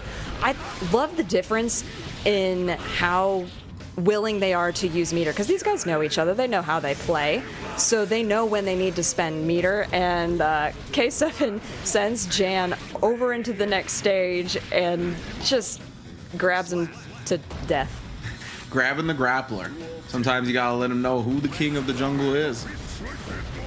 Ooh, gonna dodge the slide hit and get a full punish, knock down in the corner. We're already here. And Jan, he's gonna be real comfortable working this block, man. I feel like he's been on this corner just slanging the rock constantly. Yeah, but, you know, for Jan, though, he's just not getting hits in. Man just woke up with a super, showing no fear. He's gonna get the wall break as well. It's time to guess for the game, Jan. Are you gonna burst? Gonna need to soon. Instead, YRC's first. Yeah, Okay, I mean, keeping that burst close to them, Bruh. that's unfortunate. That was not the time to use that. That was extremely smart from K7, because basically Jan was really trying to hold on to that burst to find a moment where he could gold burst, right? And that sequence that K7 presented right there was a large enough gap to where if the burst connected, it was a gold variation. So instead of like him just letting the move rock, he PRC'd towards the end of it and just blocked the gold burst and punished it. Like, so we talked about, K7 is very smart, always paying attention to the little things. And that was a situation where he took advantage of Jan paying attention to the little things, right? Where Jan was really trying to make sure that he got that gold burst out to get that 100% tension comeback factor, but gonna deny him that to start the set. Yeah, and that's what the things that you have to look for when you have these two high-level players, you know, going at it against each other, because they're looking at details that a lot of the times players that aren't at this level aren't seeing. Yeah. But as you continue to progress and get better, these are the things you have to look for. So definitely, you know, if you're a newer player and you're like, how am I going to level up my gameplay? Watch these two and their meter usage, because it's very impressive. Yo, he just Potemkin Buster the hell out of that 5K. Ooh, then blocking. Very nice. And gonna punish with the Potemkin Buster, so no bursting from Show Off. It's right into the Heat Knuckle as well. You gotta eat all of this. Even if you wanted to burst, you weren't able to. No, not at all. Oh so then, my all right, well, do that was it a round. again. That was a round in the game Guilty Gear Strive. Just a day in the life of a Potemkin player. Yeah, that was much more commanding from Jan, and with that momentum, able to just do it again. And K7 has got to Oh, get stop! He grabbed. knuckled his flash kick. that was just a message being sent right there. K7, you got to do the honorable thing and not burst this game. You just got to give this one to Jan, fam. If he's going to heat knuckle your flash kick, you got to go next. You play NRS games, just hit that start and restart, bro. Don't even try to play the rest of this match out. Oh, man. The thing is, like, he is still hanging on with his tiny bit of life. Okay, Jan does take it, but that, I mean, K7 got sniped. That's what I'm saying. Like, you, out of respect for your opponent, you need to hit start and go to restart. Just go to the next match, rematch that one off rip, because that was wild from Jan right there. 1-up for the grand finals. Very quick game too. We saw the first round, just 3 Potemkin busters and he was dead, and the second round wasn't that much different. No, it really wasn't, and that's, you know, that's how Potemkin plays, is he grabs you, he throws you, and he counters everything you put out. And there's a lot that you have to react so quickly to when you are a Potemkin player. Like, that snatch mid-air was gross. And you kind of love to see it. Yeah, that was awesome. Oh man, Jan always providing the entertainment. K7 as well. Like, anytime these two play against each other, it's a grand old time. So it's going to be a 1-up here in grand finals. Already glad to see that Jan has put more W's on the board than he did in winners. So we'll see if he can continue that trend. Yep. So right. Yeah. Wow. Another Potemkin buster. Oh my goodness. This is crazy. Yeah, whiffed on the flash kick with no punish this time from Jan. Already spent his burst as well. K7 going to use the RC to keep that pressure up. Building that risk gauge as well. Already over half cranked, but Jan still not out of this corner. Throws as well. That's going to be the back turn mix-up overhead. Wall splat into the super. Very well done. Now Jan's going to have to guess for game after this wall break here. Yeah, it does. Oh, man. There's... Just dash through. Just dash through. That was a really good reset. Okay, now we're up to the second game. Oh boy, this is really scary. Yeah, both players are just so lethal, right? You know, anytime anybody puts each other in a block sequence or whatnot, it's just like an inevitable open up. Yeah, so now just... Oh my goodness. Wow, I love the way K7 is checking Potemkin's spacing with those light buttons again. You know, things that aren't easily punished from him. But now Potemkin just going for it. Oh, wow. Yeah, that was going to be massive damage right there. K7 immediately reacting with a burst. Yeah, I mean, good reaction on that burst. Holy moly. Oh, and he ended up doing it. Great stuff from K7 right there. Going with the close-ass jump cancel to bait that burst. Wasn't just going to go with the first layer of the burst bait. Did it with the second layer too, and that's what Jan was waiting for. Unfortunately, K7 one step ahead of the game. Yeah, I mean, just... K7 has got so much mental fortitude, being able to take everything that they can just immediately. And it's so nice to see, like... It's so nice to see players who can keep their head in the game despite the odds. Yeah, for sure. And, you know, K7, he really works on all parts of being a fighting game player, and he enters as many tournaments as possible. We talked about getting reps in when you're new to fighting games, when you're experienced with fighting games. This is how you get better. My man enters every tournament he possibly can. Online, offline, whatever is available to him, he's out there grinding. And you can see how polished he looks is because he plays that much. Yeah, that's the thing, is that if you want to get better, you have to play. You have to enter. You have to do things, because otherwise you're not going to improve. If you're constantly in the lab, you don't know how those combos are going to be against real people. Yeah, indeed. And right now, Jan, he's like, you know, I got a 2-hit combo that does half your life. You know, I'm not gonna practice that too much, at least. Oh, the chop, indeed. RC afterwards, try to bait out a burst from K7, but I really like the discipline from K7 right here. He just kind of was like, all right, this round, I lost. Like, if I'm gonna make a comeback here, I gotta earn it before I even think about bursting. And Jen, of course, pop bustering him for a perfect. Yeah, that, holy moly, there's... Just get another perfect, and wow, bursts early though, but I mean, Jan knows that K7 is going to be able to do tons of damage. Look at all the damage they're taking right now. Yeah, exactly. Again, off the wall. No MJ. Oh, yeah, hammer falls into the PRC late version, really trying to bait out something from K7, but great discipline. Defensive choices have been so on point. Yeah, look at, oh no. Potbuster doesn't finish him off because, Leo, very healthy boy. And this gives K7 another opportunity, sends Jan into the corner, wall break, resets to the neutral, but Jan does have 50% tension. What can they do? Oh no, he actually insta-blocked, which allowed him to get a free punish. Oh, instead it's okay. K7 spit the burst and you're gonna take him to the heavens. Wow, that was such a choice. But if it works, it works. Yeah, that was super good right there. We haven't seen any type of reversal Heavenly Potemkin Buster come out from Jan. Notice that Leo took to the skies, and that is the place he rules, baby. 2 up here in grand finals on the first set. Yeah, really, really stunning gameplay and just so much awareness of, again, these two are such seasoned players and they play all the time. They play each other all the time. Yeah. That it's fabulous getting to see them make these what looks like wild decisions, but really they're so calculated. Yeah, and I mean, when you do play against someone that's very familiar with your play style, you got to get a little wild sometimes too, right? You got to get unorthodox out the box because they know what to expect already. So you could utilize that against them and try to prey upon their expectations, do something that's a little different. But it's very hard to consciously do that, right? We all have our strategies when it comes to fighting games, and breaking outside that box, breaking outside those strategies takes concentrated effort. I mean, that's just something you got to train yourself as you compete. Right, so now starting off, it's 2-2. Jan has to reset the bracket in order to take this, and I really don't feel like K7 wants them to do that right now. Yeah, for sure, right? Oh, what a backdash right there on the overhead. Using the involved frames, now the life deficit has been deleted. Both players are very much in danger of dying to the next hit. Yeah, so, gotta make really careful decisions, and I think, depending on how this goes, the K7's gonna get the. Oh my gosh, he's alive! I can't believe it.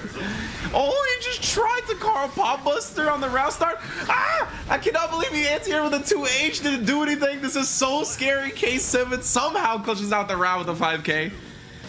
I can't believe it. Like, how are you paying that much attention to what's going on? That's ridiculous. You're so confident. But so is Jan, and Jan is not willing to give this up. But what a counter coming out of Leo. It's about 2Ds and then side switches. Got Jan thinking about the low, ended up going with the high berserker slashes. Then the overhead countering whatever Jan woke up with. Tried to bait the burst, didn't give it to him. Hammerfall to blow through. Baits his burst instead against the pop buster. Still alive for now. No RC to follow it up. Jan trying to force this. Goes with the burst. And it actually beat the super. Trying to go with the Heavenly Potemkin Buster. Drift RC back. Still anybody's game. Mega Fist to kill him off. We're going to the final round in set 1. This is insane. I cannot believe how this is going. It's so back and forth. They're managing their meter so well, and this is just... Oh my goodness, this is a big opening for K7. What do we got? Ooh, Mega Fist. It doesn't actually get the slowdown there. He was outside of the AoE range. Now we play in the Garuda games. Backdash. Get out of the car. Paw Buster has the corner scenario. Jan does have 50% tension, but instead of challenging, just 5Ping to death right there. My goodness, Garuda, get him to block once more. Starting to crank that life and crank that risk as well. Yeah, oh my goodness. The risk is decreasing now, but with the tension on the side, or with the tension on the side of K7, could he get it right here? He does indeed. He does! K7 confirms into the super, gets the wall break, holds on to that first set, and takes the PlayStation tournament for August, North America. The throne resides for the king once again. Man, really, really good stuff from both players. Just want to highlight how... Oh my goodness, my heart is racing from that. Just, there was so much going on at any given moment that each player had so much to pay attention to and so much to just keep their head in the game. I mean, look at these pot busters did so much, but K7 was never thrown off. Yeah, I mean, this set was making me freak out. If that wasn't clear, this is just a wild time from both sides. Incredible play, which is what I always expect when both of these guys are on the screen. And then when they're against each other, it's on another level. And I'm just glad to see that it's long gone are those days of one of these players kind of decimating the other. This is a very close set. Went down to pretty much last hit. And I mean, Jan just fell short today, while K7 once again reigns supreme, riding off that big victory at Summer Jam as well. Back-to-back tournament W's and back-to-back back-to-back days. I mean, this dude is one to look out for, and I'm glad he's sponsored now too. Yeah, it's always nice to see when a player who's been really putting in work does get that sponsorship. And it's, I mean, obviously it's really well deserved. Look how fabulously they played, not just in the grand finals, but in the entire set here in the top 8 of this NA Monthly Regional. So he showed him the Sistine Chapel, bring him back down. Oh. And then, yeah, this last game was just so wild here. We got the wall bounce combo, but of course, Potemkin so much life, lived through this, had to make him earn that last bit of hit. Oh my goodness, I still can't believe he didn't kill him right there for that whiff throw. And then just staring at him, the 2H actually clipping him, but not anything to follow up with. Like, this was such a wild way to end the set. Yeah, I mean, look at the way that they're playing. They're both...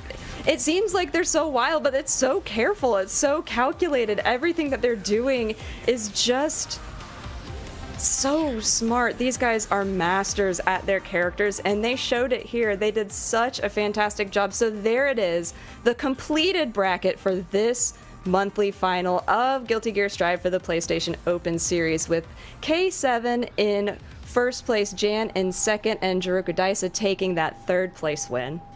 Yeah, incredible stuff to everybody that has competed in our PlayStation Open Series. Again, all 277 unique individuals of you, thank you once again for competing.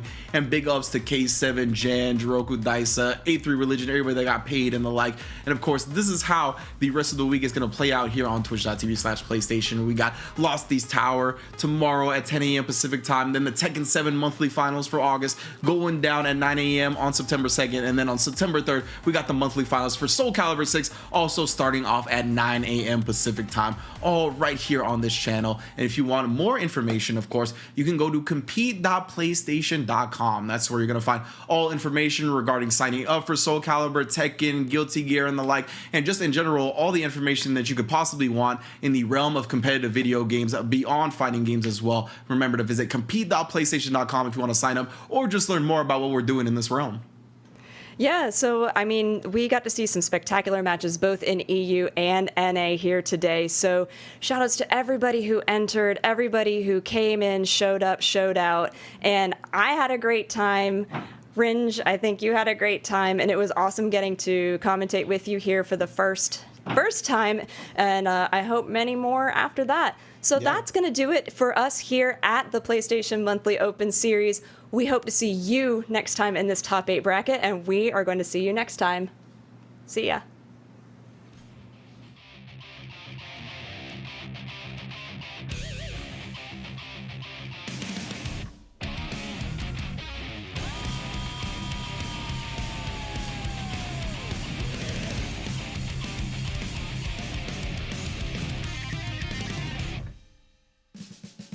I know who I am. That moonlight lake told me this is who you are.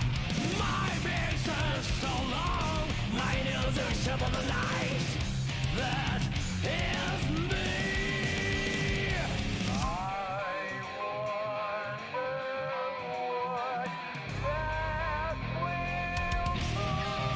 That is bullshit blazing. Still my heart is blazing. If the words kill me, I don't need a new one under you.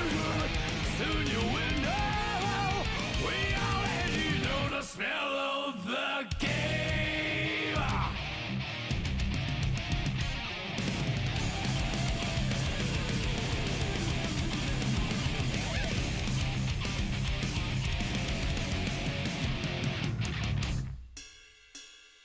Do you know who you are when you speak your words?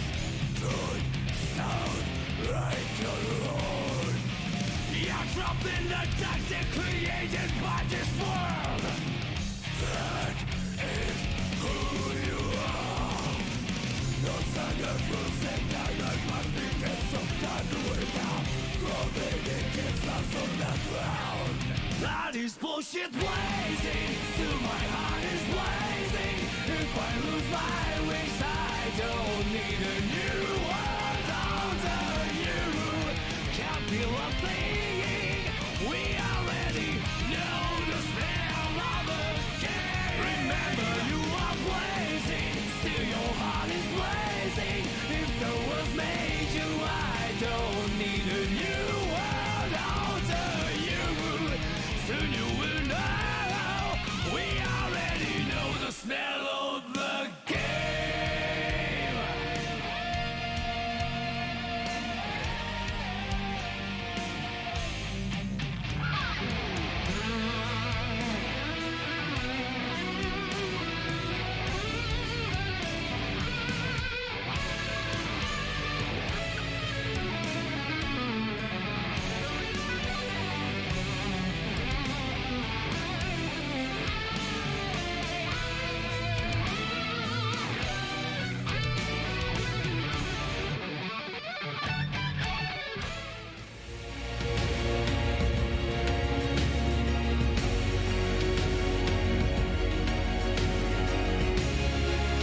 テーション